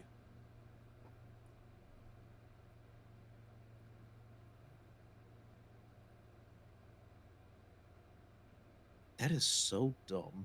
Because there is a certain a resource that you can farm for the event called, that's just Aya, and Aya can get you, I think, a few things, but it's mostly like the cosmetics and shit. And but this is the dumb part, in my opinion. People weren't mad that you couldn't farm Regal Aya. They were mad that when you bought Regal Aya, you didn't get platinum with it.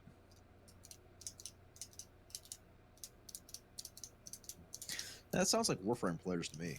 Which I'm like, I don't okay. think very high of them. I'm like, okay, I can see that. I can. 1 second.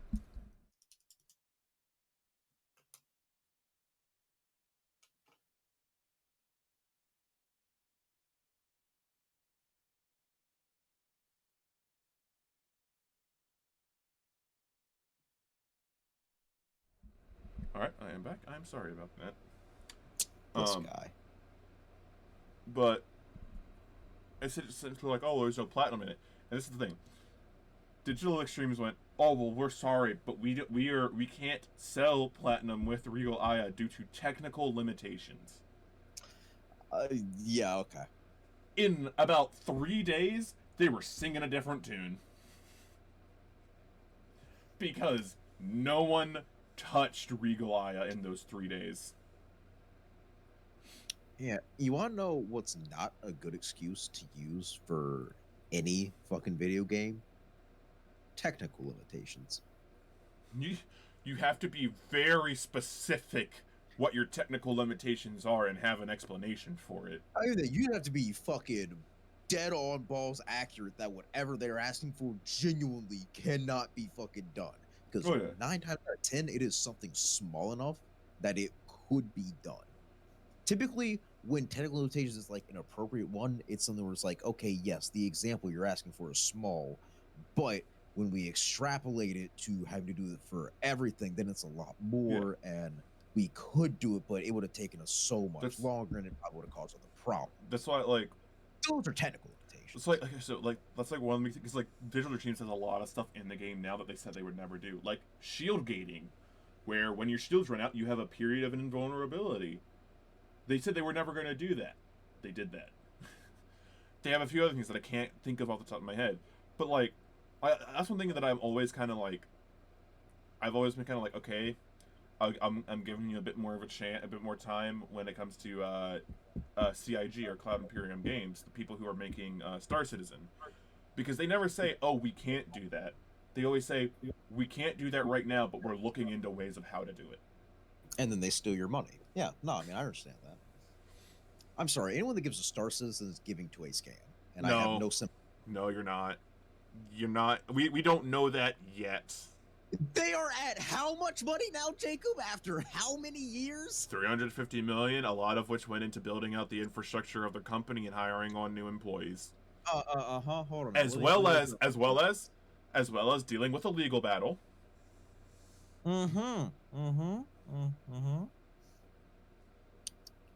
And no, it was not illegal, and it wasn't a class action lawsuit from their consumers. They're at 400 million now. Oh shit, nice. After a day. Last number I saw was 350. Yeah, no, that's why I had to check. I remember they were like fucking recently, but no, Jacob, they have been working on this game for so long. 8 years now. And they have nothing to fucking show from it. Actually, they have a good bit if you look at like previous builds of the alpha. They've come a decent way. Jacob, you cannot be this long in it and still be Jacob. I'm going to say it right now. We will have Elder Scrolls 6 before we have a fucking official release of Star Citizen. Oh, we probably. Oh yeah, we will. That's not okay.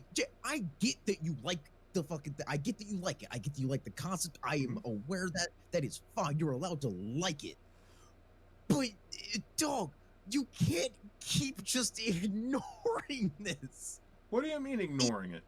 It would be one thing if you could at least admit, yeah, no, we're being scammed and they're scummy for it and they're just draining as much money out as they can. But it's people's utter denial of it that it's really going to come, that they're really working their hardest on it.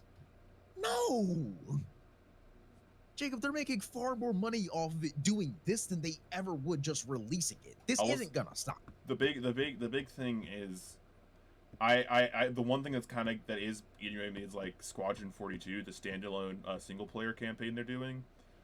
If we get to a point where they're like, oh, well, it's not gonna happen now, and shit doesn't change for Star Citizen itself, then I'll be like, okay, you guys are fucking with me Jacob, now. I hate to tell you, but again, in that recent report I read, I remember they said something about them like delaying that as well. Yeah, they did. I don't remember the exact report if it was. It's not gonna happen, Jacob. I'm sorry. How much money have you given? How much? Let me check. This is a good bit. RSI. Could you also give us your bank routing number as well? Let's see. Because I will say it is a disgusting amount. Sign in. Remember me. It's gonna make me do 2FA. Okay, no. Account. My hanger. And granted, this wasn't all in one lump sum. Damn it. I would hope not, considering your age. This is over the span of about a year. Is it under billing and subscription?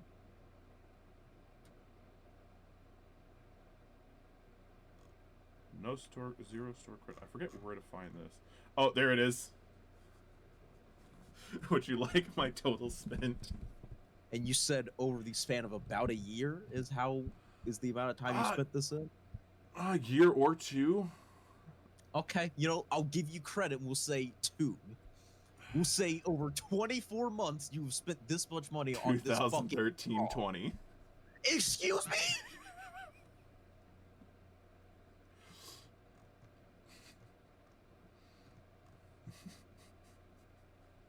Jacob, how much sooner could you have moved out if you had never fucked with them? Not much sooner, to be honest. Jacob, that's $8,000 worth of sooner. Wait, how much do you think I said? Did you say 8,000? No, 2,000. That's still $2,000 sooner. That's still too much. Hey, I got a lot out of it, okay? Jacob, you spent $2,000 on a video game. I like my ship porn. I like my ship porn, okay? Get deviant on Reddit. What is wrong with you? A lot of things. We went over this on Saturday. Jacob, I've spent an obscene amount of money in fucking Smite on gyms, but that's to get skins for a game that exists that I used to play every day. We are not the same.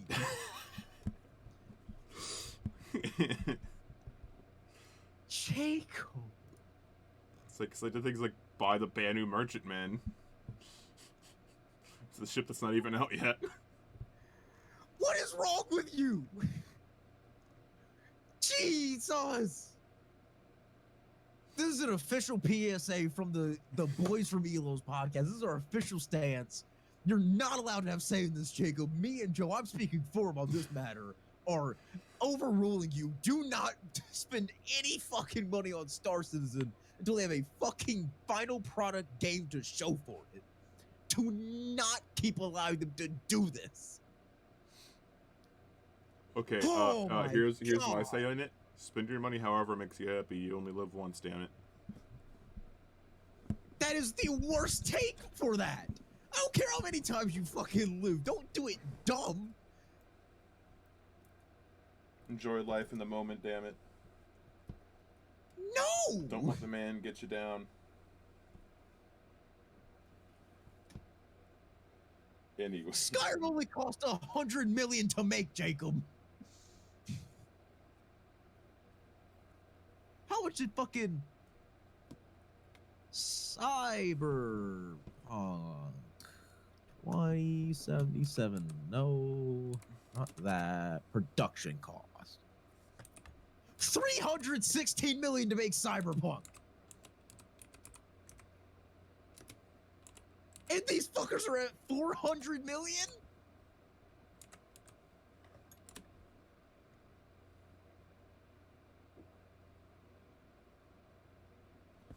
$265 million for Grand Theft Auto 5.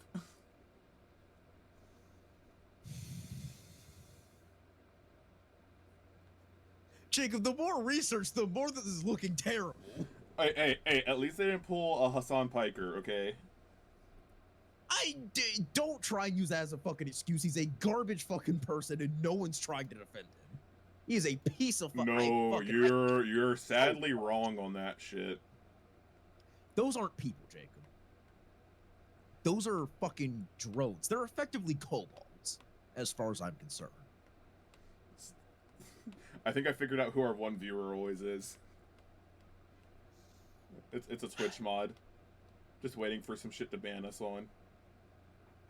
And like the great Valgaselian from my fucking world's history, one day those kobolds shall be wiped. I'm not gonna finish that because then that would sound even worse. But I hate it. I actually don't know what iteration of him pisses me off more. The one that fucking streams or the one that was on the fucking Young Turks. Actually, no, I do. It's both of them. They both piss me off more. Because, I think about one, I'm like, oh, well, at least it's not like that version. And they're like, no, actually, that was worse. And then it just keeps going. Yeah, no, but like, seriously, how the fuck you gonna sit there and be like, oh, social... Oh. Jacob, why is that smiley face emoji a chimpanzee? No idea. And thank you. It is. It's literally just us speaking into the void every time. So this is this. Like I said, I think last time the Goons podcast was like, oh, we're the only one where we just sit and talk about random shit. No, that's us. We're the ones. They at least semi keep to a topic. We don't. We started on what's his name? D&D and other systems, and then got onto Hassan Piker. How the fuck that happens, I don't know. That's how any of our conversations go. Let's get stuff back there because I'm just gonna get pissed off and start yelling obscenities when we keep fucking talking about that dickhead. Oh, Jesus Christ, he pisses me off. Fuck. Fuck what anyone says, God damn it. I like Fallout 3 more than New Vegas. You should Fallout 3 more than New Vegas? I enjoy my time in it more than I do in New Vegas. Yeah. I'm not saying that it's better. Granted, I'm not saying that New Vegas is better. I think they both have a lot of flaws. I think the real difference is people just don't want to admit that the flaws New Vegas has are actually quite plentiful and aren't willing to admit as well that they actually had the full support of Bethesda on everything they did, as they have all very openly said. You know what I think is one thing though? So like when it comes to, I think it's also like there is definitely a difference in atmosphere between Fallout 3 and Fallout New Vegas. Oh yeah, massive. Fallout 3 definitely feels like you're in a desolate wasteland, right? Yeah. In the ruins of some long forgot, like not long forgotten, but like some long been uh, civilization, aka the U.S. But like it feels like it honestly feels like the overarching reach of what's going to happen to you, it's just going to stay within where you've seen. Like it's not going to spread much. Like whoever gets Project Purity, it's just going to stay in that area. Like there's no real, like from what you see, there's so little tech and so little reach in Fallout 3, like from any group, that like the most they're going to do is take control of this region and try to expand, but they won't be able to. And then you get to New Vegas, and it's like, no, this is big. This affects millions. This is gonna fuck over people. Like you're in a society now. Yeah. We live in a society. Which I understand that fits more with how Obsidian and of course all the people that, originally worked on Fallout that were working there who had the fucking lead roles on it. I get that fits more of the vision they had for Fallout of it being a thing that does constantly grow. As to be fair, you saw that in Fallout 2 as well. Fallout 1 was quite desolate, but in Fallout 2 there had been big advancements. So, and then Fallout Van Buren, there were supposed to be even more. But I get that fits for them, but it's like, so like if you're playing Skyrim or Oblivion or fucking Fallout New Vegas, if you run into trouble, you can be fairly confident that there is some place relatively nearby that you can run to that could help you. Yeah. Civilization is around the corner. There is some sort of settlement. There are some, group of like, naturally friendly NPCs. There's someone that can help you. In Fallout 3, besides Megaton, you're on your own at the fucking beginning. Like Yeah. when you really think about how many actual like settlements there are in Fallout 3, there's not a lot. Like my thing is like I think the best way to kind of illustrate it is like I feel like whenever I'm playing Fallout 3, I feel like when I'm playing that, if I were to run in, like if I were to be in the world of Fallout 3, right, and I run into some trader, right, and he's just on his own, and I was like, oh hey, what you got, talk to him, and then just throughout the talk, shit gets tense, and bullets are exchanged, and I walk out of it alive, he doesn't. I feel like someone's just gonna be like, oh shit, raider attack, right? So like Raiders got him, some shit like that. I feel like in New Vegas, if I were to be in that world and have that same situation, the NCR would be coming for my ass, being like, "Oh, you committed murder." Like that's the difference between it. Like even if it's like out in the middle of nowhere, I still feel like it'd be like I would be looking over my shoulder, like, "Shit, do the authorities know? All people know?"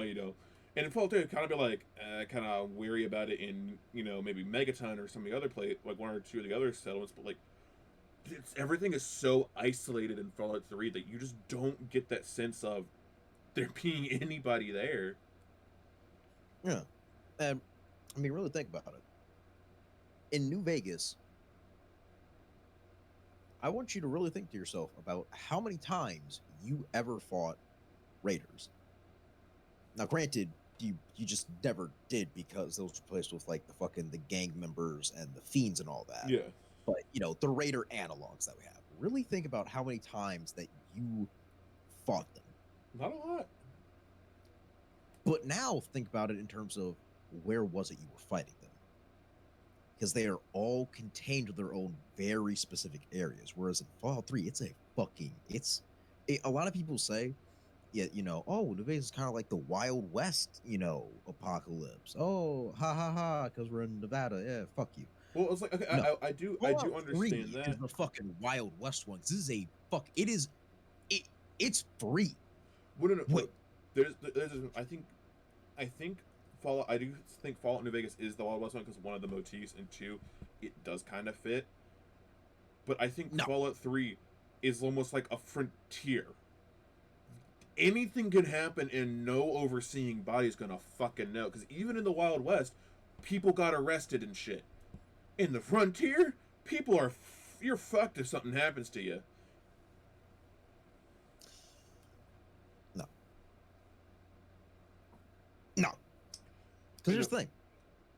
Those motifs of it being fucking Wild West, those are only in a few fucking places still. Because the overlying ones you get is either fucking Legion, NCR, the Strip, the slums, or the fucking Wild West, and then other like faction specific ones. And I'm not talking about it. I don't give a fuck that they have fucking revolvers and cowboy repeaters and all. I don't care. That means fucking little to me. That doesn't actually matter that much.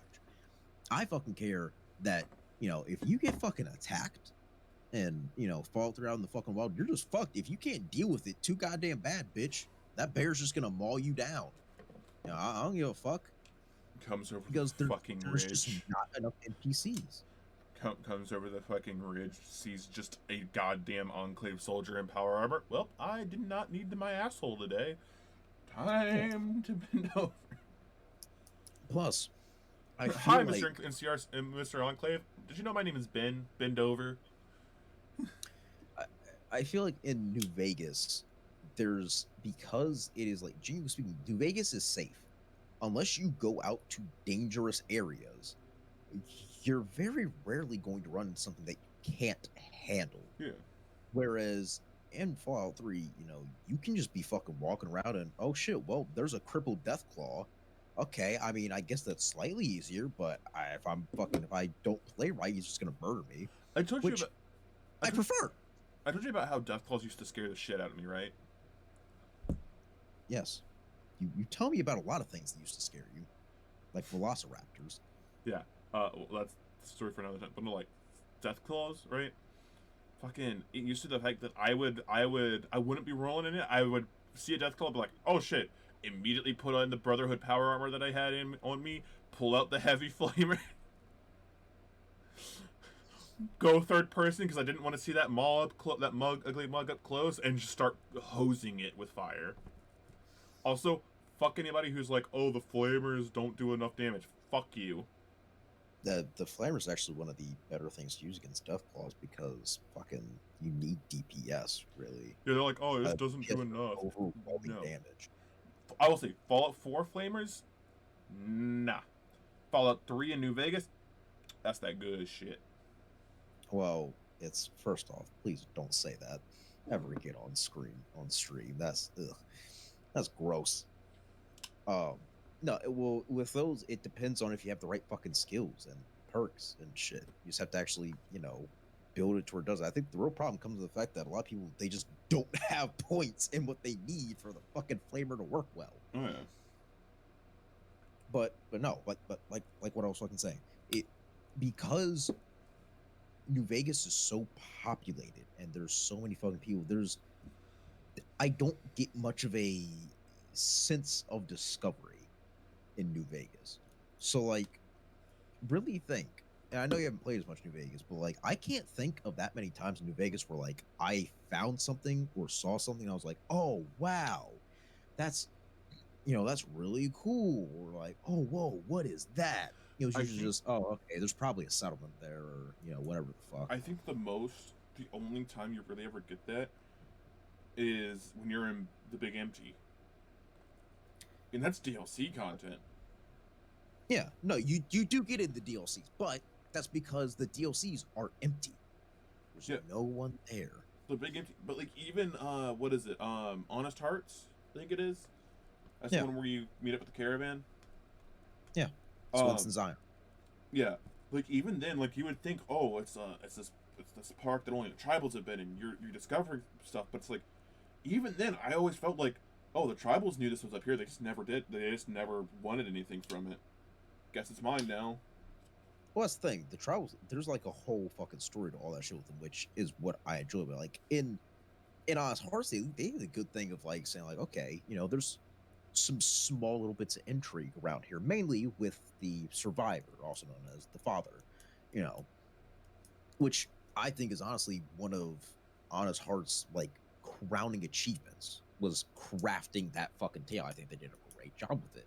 I think in Dead Money, despite how much it pisses me off, I think they did a very good job with the atmosphere of it. I think in Lonesome Road, they did a very good job, capping off the story, giving those high-low players that final challenge and all that. I think all that's great. But I can say the same thing about all the DLC for fucking Fallout 3. It hits the same fucking beats. It gives me the same damn things. So base game to base game, though, in Fallout 3, you might come across a ridge and come across fucking evergreen mills and be like, oh, why is there a fucking massive super mutant just in a cage there? What the fuck? What is this? How? Why is this? Or What's that giant skyscraper over there? or the in big the one. middle? You're just walking around in the northern part of the map. You go, that's a fucking forest. Yeah. Well, let's go see what crazy shit's over there. Yeah. Find out what kind of drugs I'm on. Yeah, I have a. When you find shit, you find shit. I have a question. What is your opinion of Broken Steel? What do you mean? Like, as a DLC? Do you think it was a good thing, a bad thing? I think it's a good thing. It fixed their one big mistake, which was not having post-game content, something that New Vegas never fucking figured out. I think it was smart to increase the level cap, since, obviously people are going to return to it. They're going to want to get back up. I think it was very good of them to realize, oh yeah, we kind of fucked up with not allowing you to send those potential companions you can have that are completely immune to radiation and to handle the whole thing for you. Yeah, Fox, who literally tells you, hey, don't run into this highly radiated place, you fucking idiot. I'm going to do it for you since I'm immune to it. And he's just like, no, I can't do that for you. That is your task, friend. Like, oh, well, fuck you then. This is your task pertained by the prophecy of Agramon. I think the fucking way they handled the final little quest line with all the Aquapura shit, that was a little bit of a side quest, really. But with handling the ruins of the Enclave, with the crawler, the Tesla cannon, and shit, I think all of it was fine. A lot of the backlash it really does get, honestly, is, well, one, it's people just wanting to fucking be mad at it, which, okay, fine, I don't really give that much of a fuck about. I mean, I do, but yeah. But a lot of it also really stems from people were more upset that they had to do it, which I understand, but I am more thankful that they actually did it anyways. Granted, yeah, they shouldn't have had to do it. A lot of these things should have already fucking been there. But at least they actually did it, because there's a lot of fucking companies out there that would not have done so. What was I gonna say though? Cough, cough, cough, cough. The Enclave did nothing wrong. Cough, cough. Listen. You know you agree with me, Griffin. We already decided. No, I don't. They did many things wrong. And John Henry Eden is an asshole. Was not a good robot. Oh, sorry, spoiler alert. For a game that's over a decade old at this point. But hey, listen, I don't know what happens at the end of Majora's Mask. Don't spoil it for me. I don't fucking know either. Good. I'm assuming it has something to do with a mask and someone named Majora. Same. But I've played the game and I don't even know. All I know is some weird heart thing and legs. It's very odd. It's a weird game for weird people. It is a fucking fever dream of a game. No, but the Enclave did plenty of things wrong. It's just that, their general purpose wasn't bad. But like I said, we already discussed this last episode on morality. Morality and you. A complicated history. Morality and Twitch. A very complicated history. Morality and Twitch. A lesson in oxymorons. Yep. Excellent. But no, I don't. I get the disdain for Broken Steel, but like, come on now. Come on now. Let's be fucking reasonable here. Oh, yeah. It gave you more of something you like. Yeah. Like so what you're telling me is you wanted there to be post-game content and you wanted like all the send-off and shit, and then when they gave it to you, you got mad. Well, why are you mad? Well, it should have been there in the first place. Okay, true. It's still there now, though. I mean, like, fuck. Fuck, what was I gonna say? You know what we're also gonna have before Star Citizen? A fucking Fallout 3 remake. Shut up. Enough about Star Citizen. Oh yeah, they sure know when it is enough.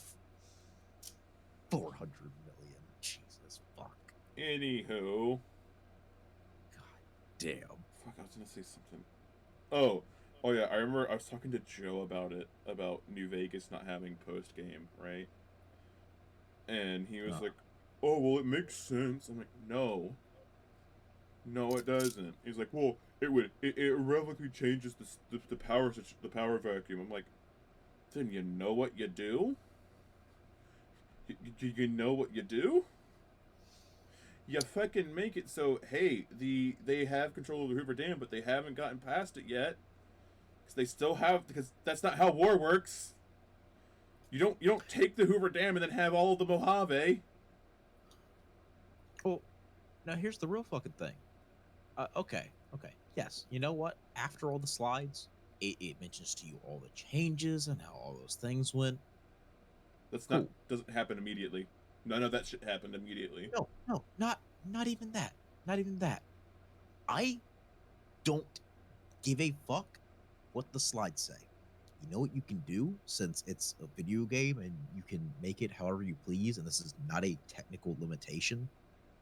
You can plop the character right back down there with everything they have achieved and acquired from the Battle of Hoover Dam, and just put them back in the world so that they can do all the other shit without changing anything. It would not be that fucking difficult, and it would allow me to keep the 1 to 2 levels that you tend to fucking get from it, because all the fucking murdering you do. It would allow you to actually keep the, unique weapon that you get at the end of the game. Good God.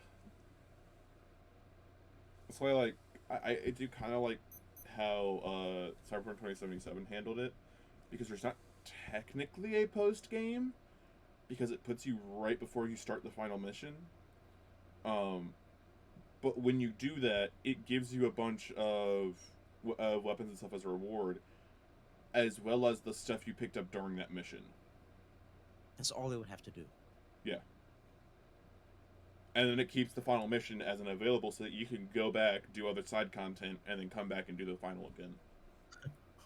What other side content? The ones that just don't fucking activate, like the final mission of the fucking boxing ones that, my full unarmed character really would have liked to fucking finish, but couldn't because the fucking game glitched out multiple times and didn't let me continue. That's right. You went down and went all in on the gorilla grips, didn't you? Jacob, I didn't have the fucking gorilla grips until I was 75% of the way through the game, because I never found them. I was punching people to death raw. So did you make Genghis? Yes. That's why I did it, because I was initially going to go melee weapons and shit, and I was like, oh, these are kind of lame, and I don't like the gunplay, and the tech powers are fucking weird. Let me just punch people to death. Yo, gorilla arms? Fuck it, let's go. And then I did that. And you want to know what was actually real fucked up is fucking oh god, the one guy you fucking fight in that one mission with oh god, fuck's his name? It's the one where you're getting the daughter of the corporation, you're trying to kidnap her during the and parade. You have to fight.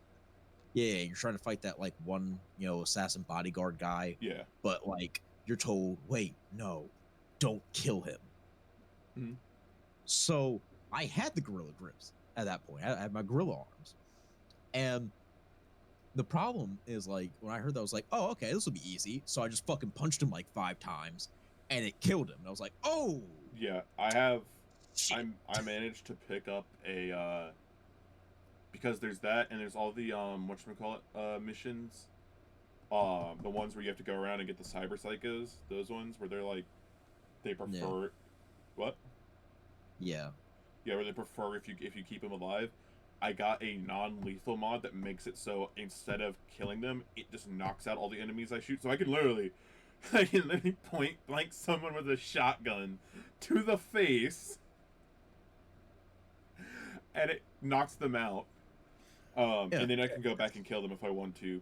But that's what I ended up having to do. Is I had one of those mods, and I was like, "Fuck it, let me just slap this on some random gun I have. Let me punch him 4 times instead of 5, and then shoot him, fucking like 10 for the last bit of his health to yeah, fucking knock him out. Because that makes sense. 'cause I've I given would him irreversible brain damage and shot him.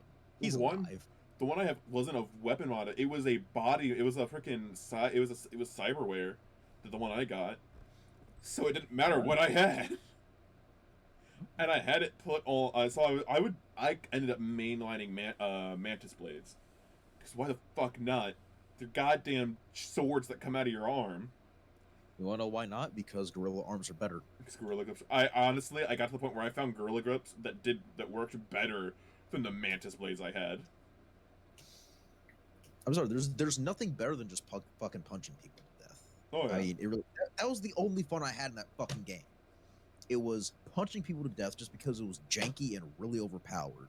And I'll give them this. I mean, like, when the stories and missions were good, they were quite good. There were some compelling narratives. There were some interesting things. The missions with oh my god, what's his name? I want to say it's like Rivers or Rain or some bullshit like that. The big kind of Latino bisexual guy who's like fucking, what was it? His cousin is kidnapped or some bullshit. You have to go like fucking find him, and there's that I don't weird remember that one. cow farm thing. I think I I don't know. It was haven't the done that quest line yet. but is that one like that one was really good? The You know, like a stuff lot of the storylines and shit were good, but I literally can't beat the game. Yeah, I would say try going back on it with your new Xbox. That is the thing, Jacob. It has nothing to do with the Xbox.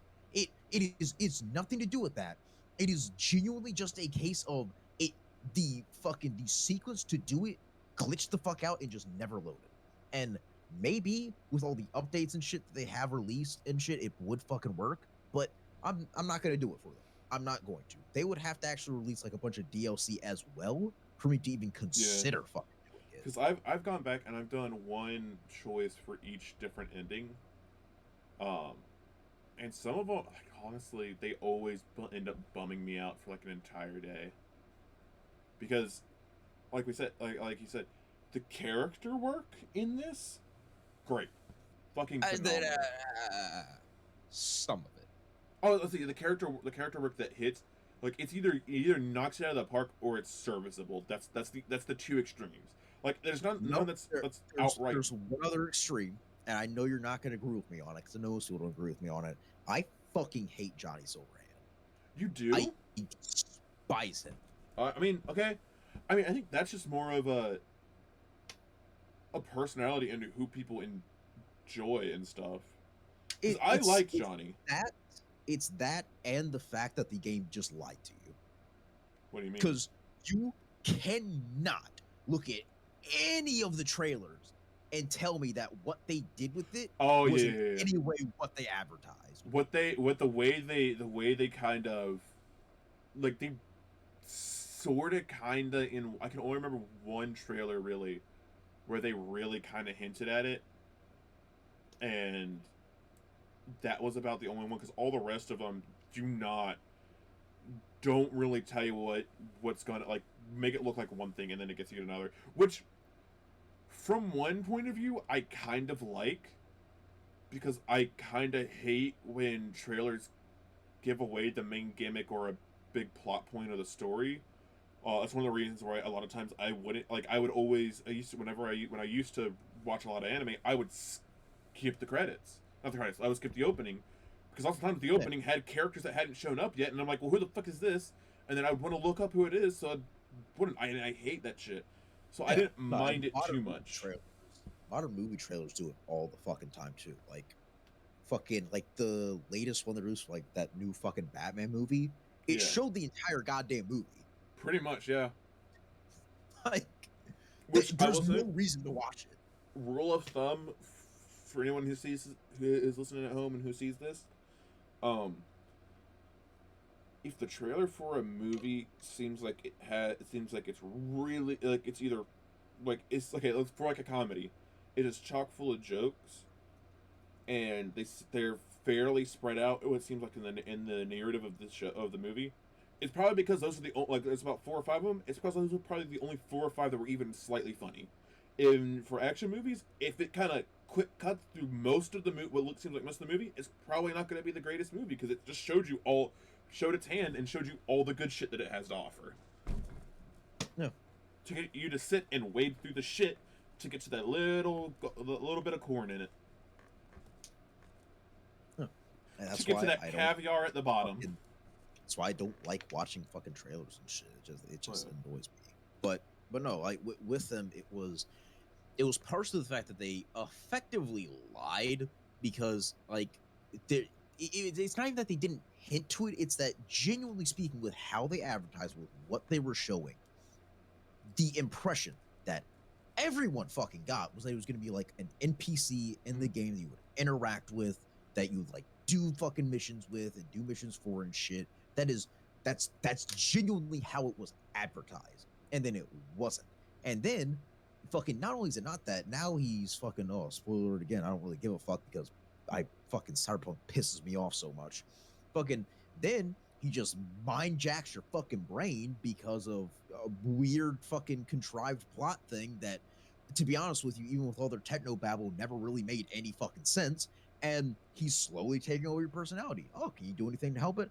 No, not really. Until like the very end, where we kind of say you maybe can, but then either we're still gonna fuck you over in terms of one of the choices anyway, since none of the beginning shit that you picked made any fucking difference on the story. None of that, pretty much really. at all. And he's annoying. God damn it, I'm throwing things. I hate him so much. God, he was so fucking frustrating. I really enjoyed him. I really did. You enjoyed having your fucking screen go all fucking 80 CRTV and start going fucking and fucking start flaring out because, oh no, Johnny's taking over and I'm dying. You enjoyed that? Well, it's like, I don't know, maybe for whatever reason it happened more often to you, but it would only happen once in a blue moon for me. Dude, every fucking 10 minutes my screen would go blurry because of it. No, it wasn't that bad for me. Like, it was maybe once every like half an hour or so. Like, I'd be sitting there and all of a sudden I'm like, shit. Oh, and it was to the point where usually when it started to happen, whenever it had happened, it was during a plot point where it was happening for plot reasons. So it got to the point where every once in a while, it did kind of annoy me because every once in a while I'd be like, all right, well, what the fuck's plot's happening? Like, am I about to black out and we're gonna get on some mission some big side mission I didn't know about, right? And it's like, oh no, it's just reminding you that, hey, this is a thing. Which, if a game has to remind you of a plot point, it's kind of a rough plot point. See, I'm glad for you that you got it like that, but dude, I'd be fucking driving or walking, not even on a mission. And then fucking the entire screen would start going blurry and fucking fuzzing up, and then your fucking V would go, and then it just fucking clear up after like a minute of doing it, and it's like, oh great, well, that's just gonna keep fucking happening, and it happens so goddamn often. It just sounds to me like the male V just is an annoying ass bitch. Oh my fucking god, and like fucking. Talk about a game that did not give you enough fucking dialogue options to choose who you were as a fucking person. Yeah. You're either a dickhead or you're just a fucking wimp. There's really no in between. And they weren't also very clear on what you were saying either. Like, fucking, I talked to you a fair bit about it. Like, when we were all playing at the same time, I was like, did you get to like this fucking point and like you clicked this option because you thought I was gonna say this, and you just like went on some weird rant? Yeah. I don't remember what the fuck it was, but like there were multiple times where you pick an option thinking, oh yeah, that sounds reasonable. I remember the main one that we talked about was during the beginning when you just get back from the whatchamacallit. What's the main company that you're fighting against in that? I honestly can't remember. Arasaka? Arasaka, yeah. You just get back from the Arasaka job where everything went south and you're in your room, right? And it's the scene where Johnny's like, here, take a smoke, it'll, clear your head or whatnot, right? And I kind of played my version of the in that situation as they just got told they have a time limit on their life already, so fuck it. The amount of damage that cigarettes are going to do to me aren't going to fuck me over, aren't going to fuck me over fast enough to, lessen that time, right? So I had them take it, and they're like, yeah, okay, just this once, pretty much. That's how they said it. And then you said that you guys said no, fuck it, and they were just like, nah, smoking's for posers. And I'm like, Yeah. ah, ah. So my view on it was, well, my life's on a short fucking fuse as is. They're not gonna make it any goddamn shorter. Plus, smoking's for goddamn fucking morons. But at no point in the option of don't smoke did it suggest that you would say it's for fucking posers. Yeah, no. It really has a problem with it. And I will say this isn't a problem unique to Cyberpunk at all. Oh yeah, no. A lot of games that have that sort of like, vague dialogue system do it as well. That's what there's a reason. There's a reason there's like 20 different mods for Fallout 4 that expand out the dialogue options. Even for Fallout 4, at least those dialogue options were like somewhat clearer. Like your character never said any like completely wild shit. Every once in a while, you're like, okay, why the fuck are you doing this? Yeah, but that's usually on like sarcasm options and shit. But fuck, even in Oblivion, where you don't have dialogue, you just have topics, they fucking made it more accurate to like you playing a character that would talk in a reasonable way to people. Oh god. And fucking I know another one. And one of like the first jobs where you have to get like that fucking drone from that one fucking gang, and there's the woman who's like, she's like slightly blackmailing you, you're slightly blackmailing her. There just weren't enough options for that. About from like, the Miltech lady. Yeah. Fun fact: apparently, if you have the corporate background, you can fuck her later. Yeah, I am aware. I didn't do it because I didn't stumble to those options because, I wasn't suckling at her teats and fucking complimenting her, I guess. But fucking I did watch it, and it's very odd. Plus, you had you had eyes for someone else. Well, she wasn't in the game yet. Damn. Listen, I'm sorry. Anyone that prefers Judy over Pan Am, get the fuck out of here. The only reason I ended up going with Judy over Pan Am is because I fucked up my checks. That wasn't even a rebound. That was a fucking. That was your settle. That was your settlement pick. Oh god, no, I fucking. Okay, honestly, it annoys me. Being honestly like, because didn't you choose corper on your background, right? You were a corper. Yes, because you see, Jacob, I was a fool, and I thought, these are going to be real different. So like, I'm probably gonna start as like some fucking like corporate assassin or some stupid shit like that. No, you were a fucking corporate monkey suit drone. Yep.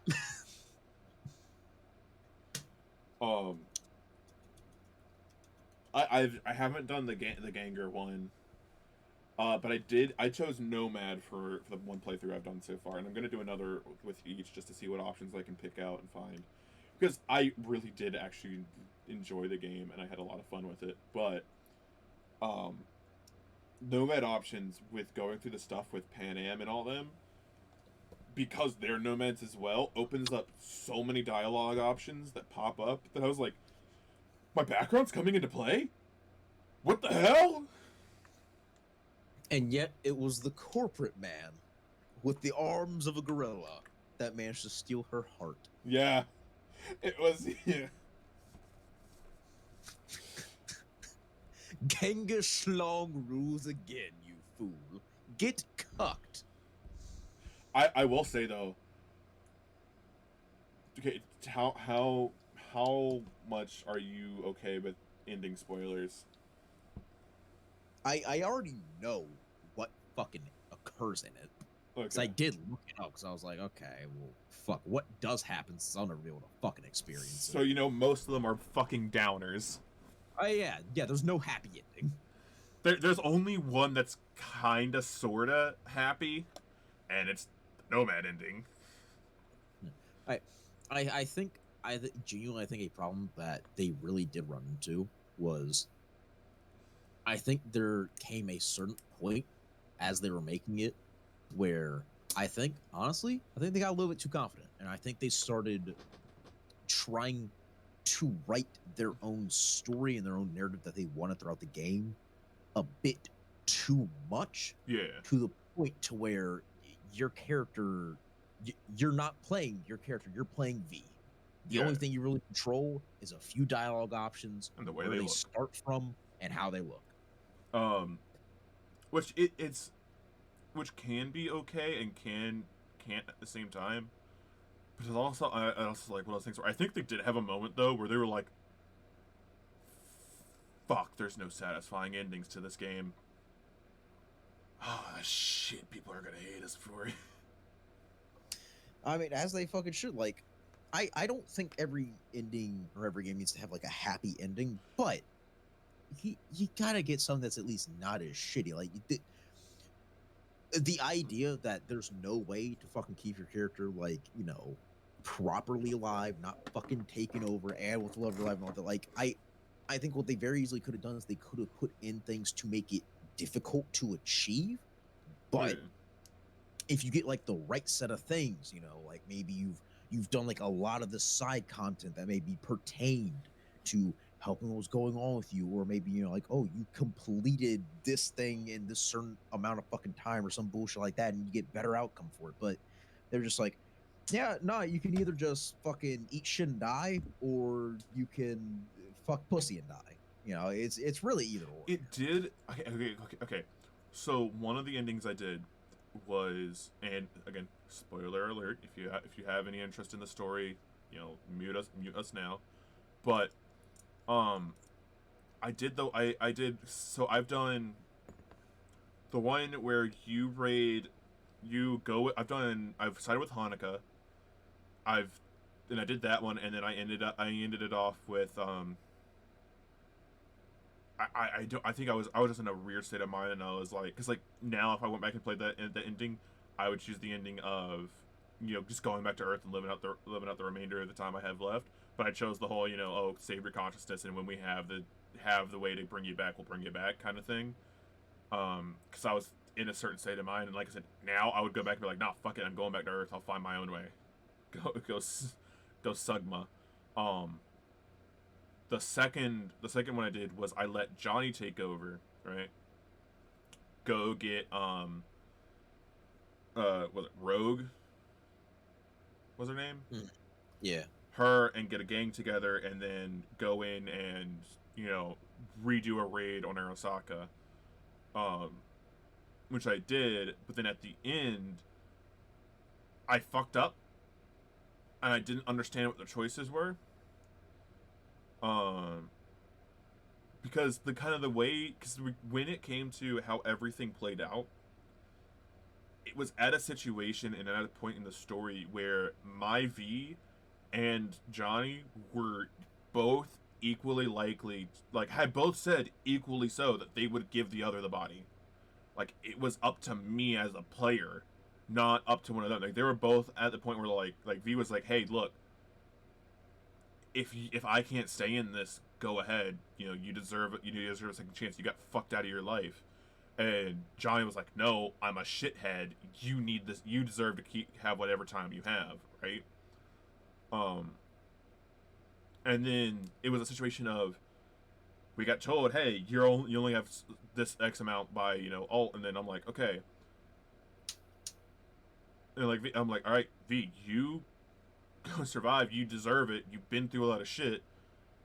I'll take the body and take good care of it, but you don't deserve to be have this only a limited amount of time for the shit that you've been through, essentially. And then it's all, oh damn you, Johnny, you're an asshole. I'm like, hold the fuck on. You were totally good with giving up your body. Like you had said, Johnny, it's yours if worse comes to worse. And then Johnny gets out, and Johnny at this point had been like, yeah, no, I'm, really in line with really in line with V's shit. But then completely ghost all of V's contacts, right? Doesn't tell any of them what the fuck happened, and then leaves Night City. And I'm like, where the shit did this come from? That's honestly the worst ending in terms of story-wise and everything that I've seen so far. Yeah. Best one, though, is literally... I don't know. The one where Judy just fucking ditches you also kind of sucks ass. I haven't seen that one yet. But, fucking, just whatever you do, go with Pan Am. Go, get Pan Am's help. It gives you the option that I've seen so far with the most amount of hope in it.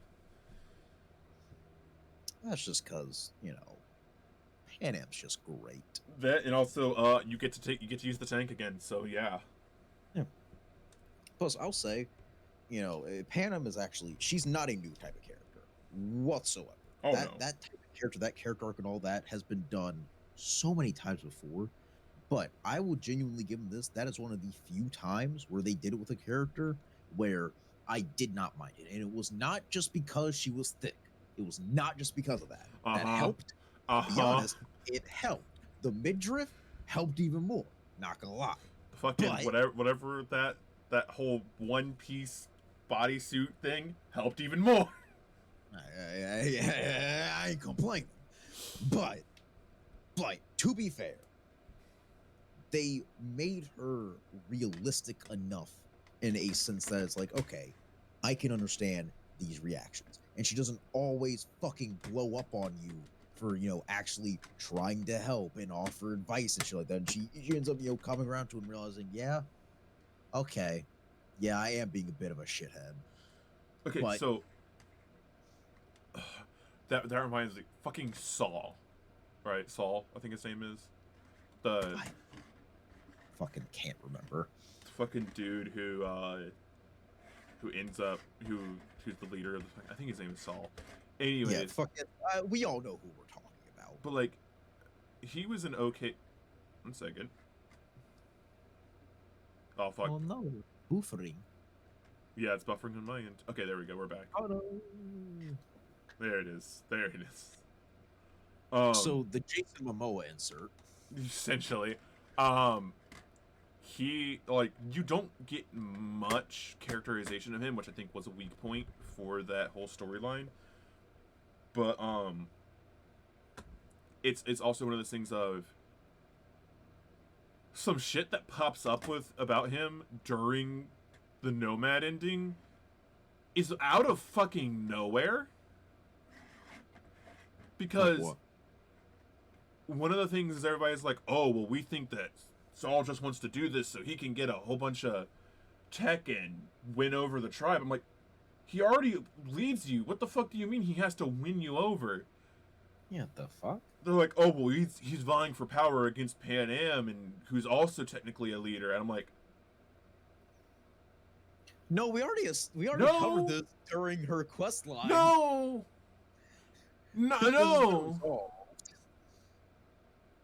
I do feel bad for him because he kind of goes out in a rough way. Spoiler alert. Yeah, fuck. I care more about those fucking. I sound shitty because I can't remember their names, but the fucking, the guys that were like real nice to you when you first meet the Nomads. The Nomads, yeah. Get murked. No, not the Nomads. The specific ones you fucking meet that were like, the few ones that like still liked Pan Am and trusted shit. They gave you like the sniper rifle and all that. They gave you the sniper rifle and you get one of their, you get the dead ones like in motorcycle. Yeah. Which that's right. Yeah, because one of them does survive. That's a situation of, if I had a nickel for every time I inherited a dead man's motorcycle, I'd have 2 nickels, which isn't a lot, but it's weird that it's happened twice. Yeah.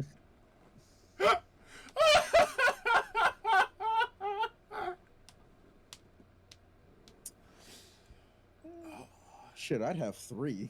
which still isn't a lot, but it's also kind of odd that it's happened 3 fucking 3? times. What the fuck? Where's the third one? In Saints Row 2. Oh, oh. I thought you were talking about in Cyberpunk still. No, not in Cyberpunk, but in Saints Row fucking 2, when you kill the fucking, oh god damn it, I can't remember his name. The young dipshit that leads the Ronin, at least in Stillwater. When you fucking kill him, you get his motorcycle. Fuck, what was it? Oh, okay. You remember? Did you ever do the Delamain quest line? Yes. What did you think of it? I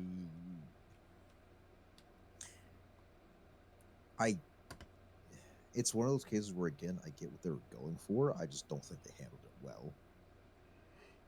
Because, like, by the end of it, like, they're treating it like, Delamain is like, your best fucking friend at this point. Like, oh, we've been through so much together. No, we haven't.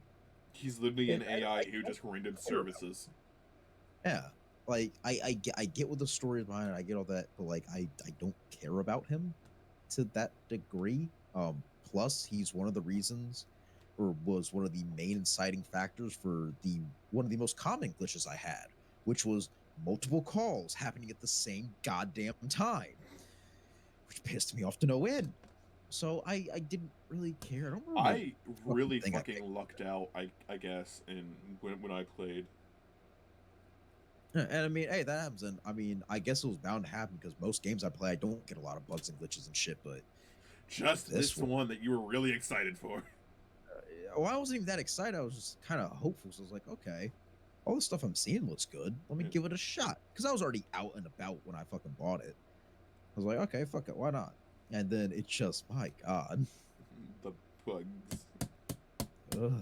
I hope Ugh. they eventually patch it into a really fucking great game. I don't think they will. I I I I don't. I hope they learn a lesson from Hello Games, because that's one company I will give credit that they definitely did not just take the money and run with that game. They put their nose to the fucking grindstone and made No Man's Sky a decent game. A fucking good game. I will say it's a good game at this point. Um Well, to be fair, that's not even like a new fucking thing. That's been happening a lot. Like, oh yeah. a lot of fucking games, somewhat recently in fucking time. Although, again, my brain is stuck at like 2015 chronologically. Um, a lot of fucking games have been doing this, where like they'll have these rough fucking launches, some more than others, some a lot more than others.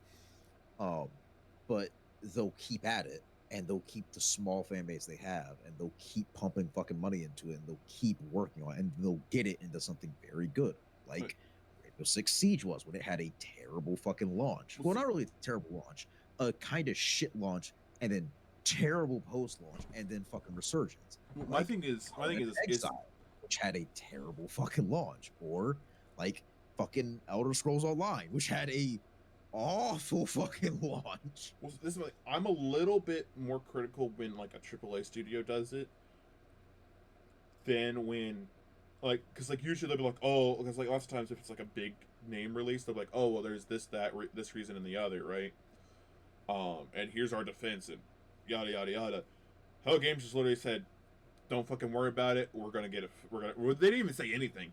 They literally just went silent and then popped up like a few months after the fact. Well, not even a few months, almost a year after the fact, with just bam, lot of shit ton of content. Bam, more content. Bam, more and more and more and more and more. For the record, I do not condone the support of No Man's Sky. That is a Jacob thing. I also think there's a difference between a triple A studio and a triple A game. Yeah, definitely, definitely. Because there are many big studios out there that make games that just like are not getting support from the publishers, so they don't really have the amount of resources that you'd actually expect from them. Which Hey. is honestly what I think really ended up happening with Siege, actually, Yeah. is that I don't think Ubisoft really gave much of a fuck about them doing it or really trusted it would be anything. Because to be fair, they were trying to jump into a bit of an untested market Although, of course, we found out now they were really ahead of their time and what they were trying to fucking do, considering, what's popular now. And Right. after, enough people stayed with them, they were able to just keep chipping away at it. They eventually they started hitting out fucking DLC, and then everything changed. The Fire Nation attacked and shit got good, and people were like, oh wow, this is a neat little game right here. Fucking But Griffin, what about Call of Duty Vanguard? That's not a video game. It does not exist in our reality. Yeah, that doesn't actually. What's it about? Is there a release date on it? Have you seen Zach's video on it? No. Although I did watch his video on Back for Blood's weapons, in which he proved just how little the general public knows about the Vector and just how little that game knew about the Vector, because the magazine sizes for it were so wrong. Oh my god, there genuinely, Jacob, I'm not exaggerating when I say this. There's not a single magazine fucking size in that game for that fucking Vector that is correct. And There's okay, not let's a say real quick. single one. Mind you, anybody who sees this in the future who's like, or now who's a hooking like gun nerd, this man used to help make vectors. I didn't make them. I tested them. I said help make. I didn't help make them either. I tested. I shot them. Inspection is a valuable part of the making process. It'd be more valuable if the fucking makers did their job better. I'm just saying. And yes, he did get fired, but he got fired for bullshit reasons. I would consider. I mean, they consider them very just, but I would not agree with their take on it. I heavily disagree with their take on it, but I would say I handled myself very professionally. I sat there, I said nothing, I signed the paperwork, and I left because there was no point saying anything. Did you get a severance package or anything? Yeah, they gave me like a final paycheck. Huh. Well, no. There's a final paycheck and then there's a severance package. There's a difference. Jacob, I was making below what they were advertising. They don't give me a severance package. They gave me my final fucking check and fucking escorted me out. I say you should check in on that because some companies will pay you up to a year. Nah, you gotta understand. This is a place that takes things like that very loosely. Jacob, I was not aware that I was working feet away from radioactive materials. That's what we call an OSHA violation, Griffin. And there are a lot of them. In fact, actually, in the area I worked, there were previous papers from previous OSHA violations that they just hadn't stored away somewhere over hearing damage, which I did suffer when working there because they were not very strict on their earplugs and headphones policies when the range was in use. Griffin, I think you need to file a claim. Nah. I mean, I probably could, and I probably could get money from it, but that's genuinely not who I am, and I don't care enough to go through all that effort. I know my ass is gonna look good on. Well, plus, if I don't succeed, then I'm just gonna have wasted fucking money. So, but no, I did work with them, and I did learn quite a bit about them. So I have a fair bit of knowledge, specifically about them. And let me tell you, whenever I see a vector in a game, I immediately start thinking, "Oh, well, this is wrong. This is wrong. How about it's also wrong." How do you feel about the 308 vector in Siege? I mean, how should I feel about it? That's an impossible fucking gun. You say impossible, but it's not, as we made it. You guys made one? Where do you think they got the model from, dipshit? Jacob, there was the fucking 50 cal that they had. You think they didn't fuck around making a 308 one? They were making one in fucking 32. Smith & Wesson. Like, Jacob, there's a 308 vector. It is, not only is it possible that they fucking created it. Granted, it's just a fucking test model and shit, but it's not impossible. Can we get a vector in 50 Beowulf?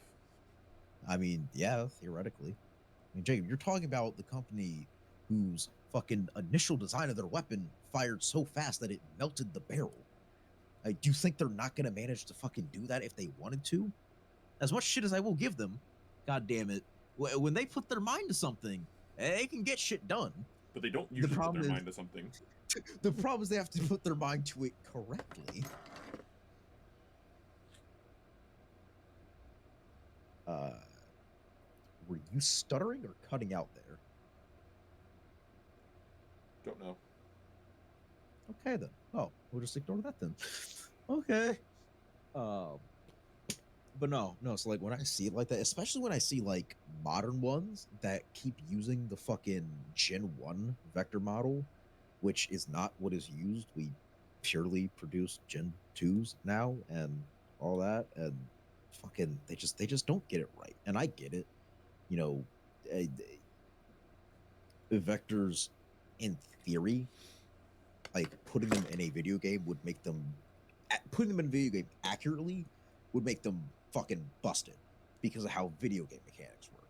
You know, it doesn't make a fucking difference in real life because, you know, that's just not how engagements with firearms really work. But in a video game, it'd be fucking busted if it was realistic.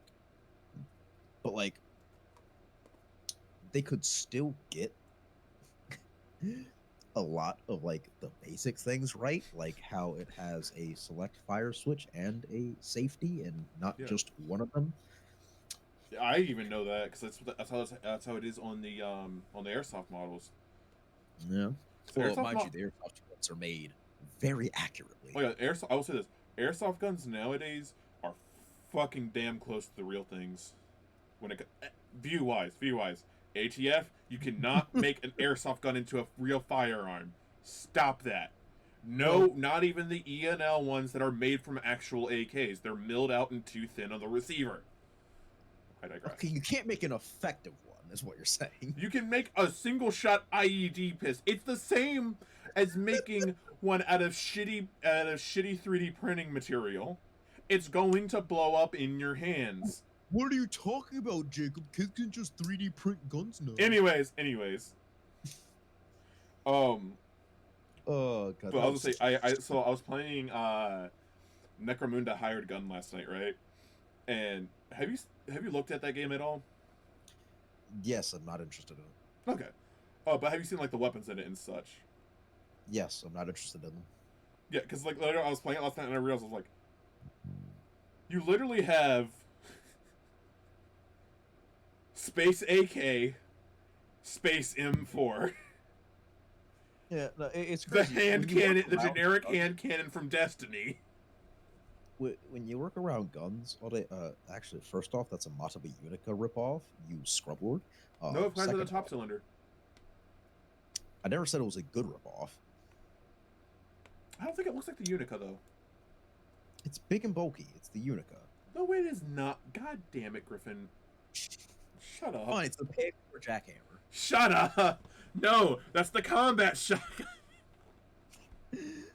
No. So when you work around guns all day for like 6 fucking months, you tend to find that after a while, they lose their luster just a little bit. You get less excited about them. Older guns will always be better looking, in my opinion, as well. Yeah, and that's why I fucking, popped a half chub every time I walked by the fucking Edelweiss stuff, but that's different. I didn't work with that. That's like, I'll always, like, I would take, honestly, I would take a Remington Model 11 over a, AA-12. Well, I mean, I would fucking hope so. AA-12s are garbage. I would take a Remington Model 11 over a Russian-made Saiga. That you're kind of capping on, though. Nah, I'm sorry. Unless it's one with wood furniture. What is it with you in wood? Is this Jacob? Swear come out to you as a carpenter. Are you part woodchuck?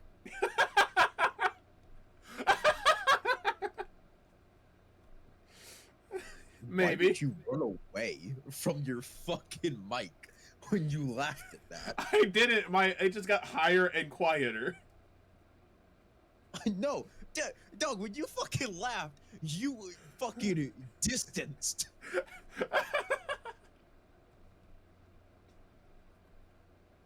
What's wrong with you? A lot of things. Do you need me to rehash the conversation from Saturday? Jesus, no, I really don't. It was very disturbing, and I drove home very sad. I'm sorry. I really am. I don't be sorry for it. Just don't bring it up when I have to drive next time. And when I have fucking animals waiting on me at home, you dickhead, you kept me there for like another hour. You did seem like you were driving home quite slow that night. Well, oh no, that's because fucking the fucked up roads? No, that's because my window was frosted over. And I was on the road before I noticed that it wasn't just fog. And when I turned on my fucking defroster, it only got the right side of my window before it got the left side. So I was driving home blind. You could have told me. I would have helped you defrost that shit. I was like, you know, you have to understand, Jacob. I don't fucking quit. Pulls out.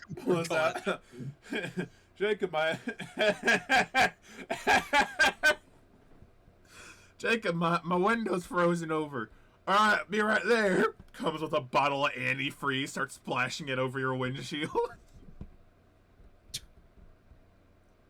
Oh, dude. No, it was fucked up too, because like I have ice scrapers in my fucking car, like a nice one too. So if I had fucking just, you know, checked my front windshield, I'd have been able to fucking do it. But I was like, fuck it. You have ice scrapers in your car, so you can bundle them up into stacks and beat your children with them. So I can beat you with them.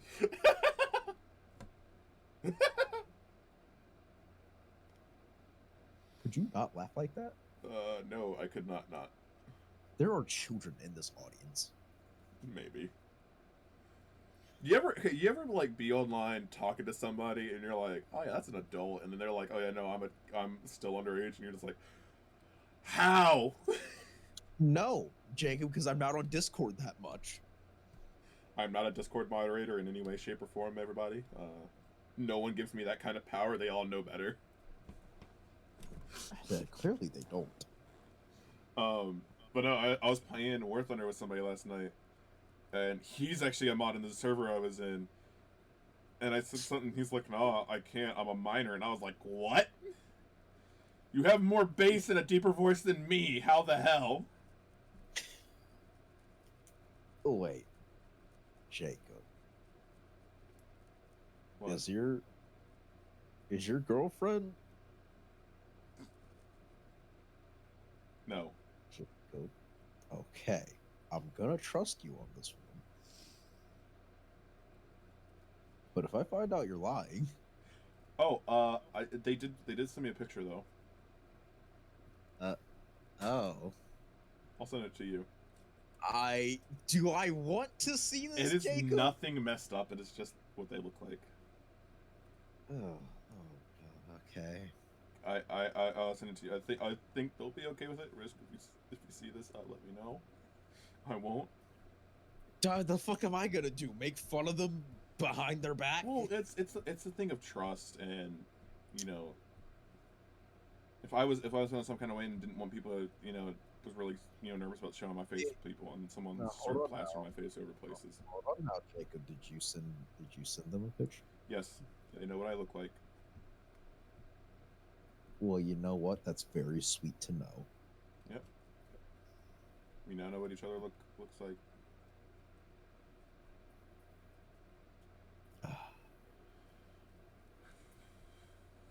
But yeah, anyways, fuck Cyberpunk. Don't fuck it. Don't fuck it. That's how you get shards of plastic or whatever whatever material that disc is made out of in your dick. No. You're right. Don't fuck it, because the sex scenes are weird and genuinely uncomfortable. What is that we described him like? That's right. I described him as if, like, so the best way to describe them for anybody who would like him is, imagine you have a best friend who has a girlfriend. Imagine the two of you live together. You and your best friend, not you and the girlfriend. And imagine, like, you have a bunch of questions that you, like, keep popping up in your head that you need to ask your friend. So you run over to his room while he is doing his girl, and you open the door. But the only times you ever catch is when they're repositioning, not when anything's actually happening. So like you'll just hop in and be like, "Oh hey bud, got a question for this." Yada yada yada, and they don't even stop moving or getting in position. They just keep on going, and they say talk back to you, and then you go, and then 5 minutes later you come back, they're repositioning again, and you ask them a question, and then you leave. That's exactly what the sex scenes are like. Yeah. Except when you do see them at that point, your eyes go into this weird fishbowl and you fucking zoom in to where you don't even see any like the kind of good bits. It's just like, oh, okay, there's just fucking awkward flailing. All right. It's very odd.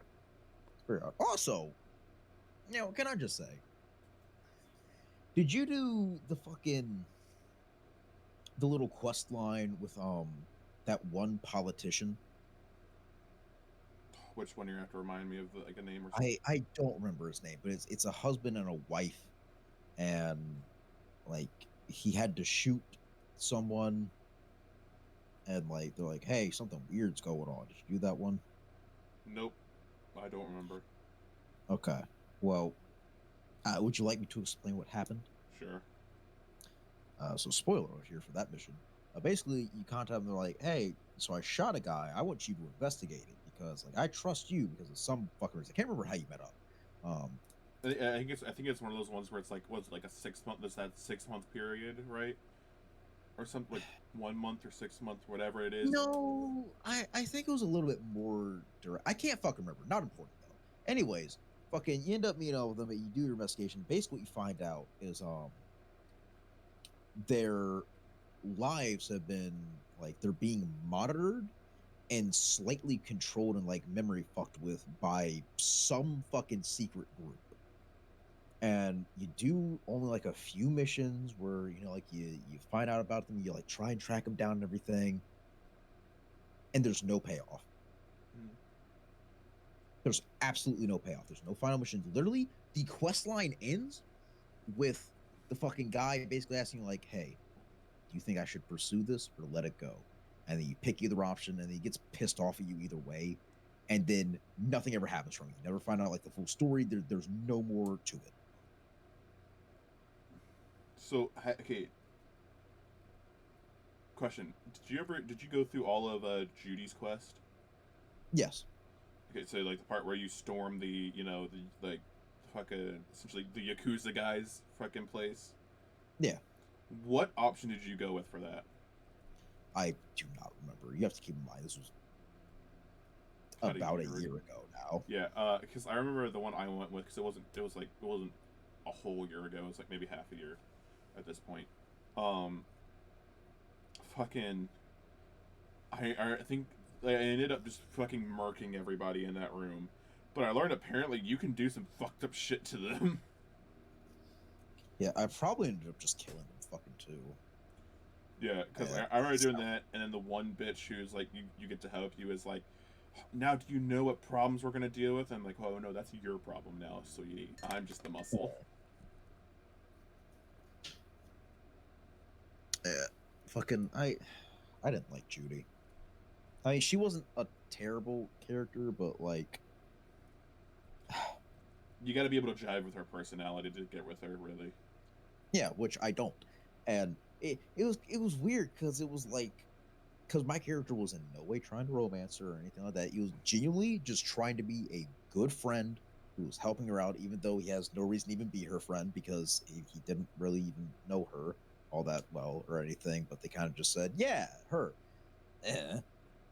Um, but like there was always this weird fucking undertone where like it all of her like pissed off moments where like she would like kind of blow up you all felt like she was doing it under the guise that you were trying to fucking get with her.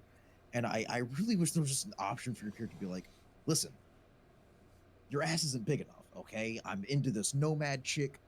You're good. I just want to be a pal. Cause you you lost your good friend. I lost my good friend. We can help each other in that sense. but it's just always kind of awkward with her, especially the fucking the scuba diving Oh my, fucking mission. That was that so weird. I was gonna Afterward, bring that up. Oh my god, it is weird. It is trippy in the worst way possible. yeah, Cause like, and even past like the actual scuba diving part, like after it and shit, like oh, and before, because I chose the option to where like I complimented her wearing the fucking suit because in my mind it was gonna be a simple thing of, and to be fair with what he said, it was a simple thing of like, oh hey, yeah, no, you look good. And she took it as like, oh, don't make it weird. Be like, oh, fuck you then. God damn it. I did the same thing because I was like, well, I fucked up a Pan Am, so I All you need do is be some. nice.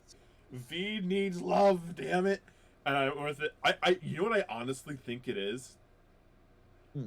I honestly think that there's literally a gate on whether you're a dude or a chick for the love interest. Because it's like, so like for context, Well, I Griffin when know for Judy there it is. so I know for like context, Griffin played a male character, I played a female character. Um Griffin got with Pan Am, and like I had the same options as him, and it just didn't work. Actually, I want to look because I know Judy is a lesbian, like straight and firm. I know the detective guy.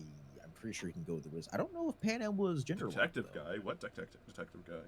The fucking detective guy that I told you about with the fucking the detective missions, and he's all like, "Hey, help me find my cousin." Oh yeah, that one. Let me look at this shit real quick.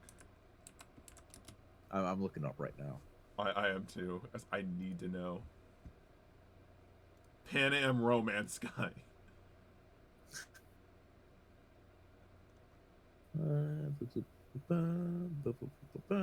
Saul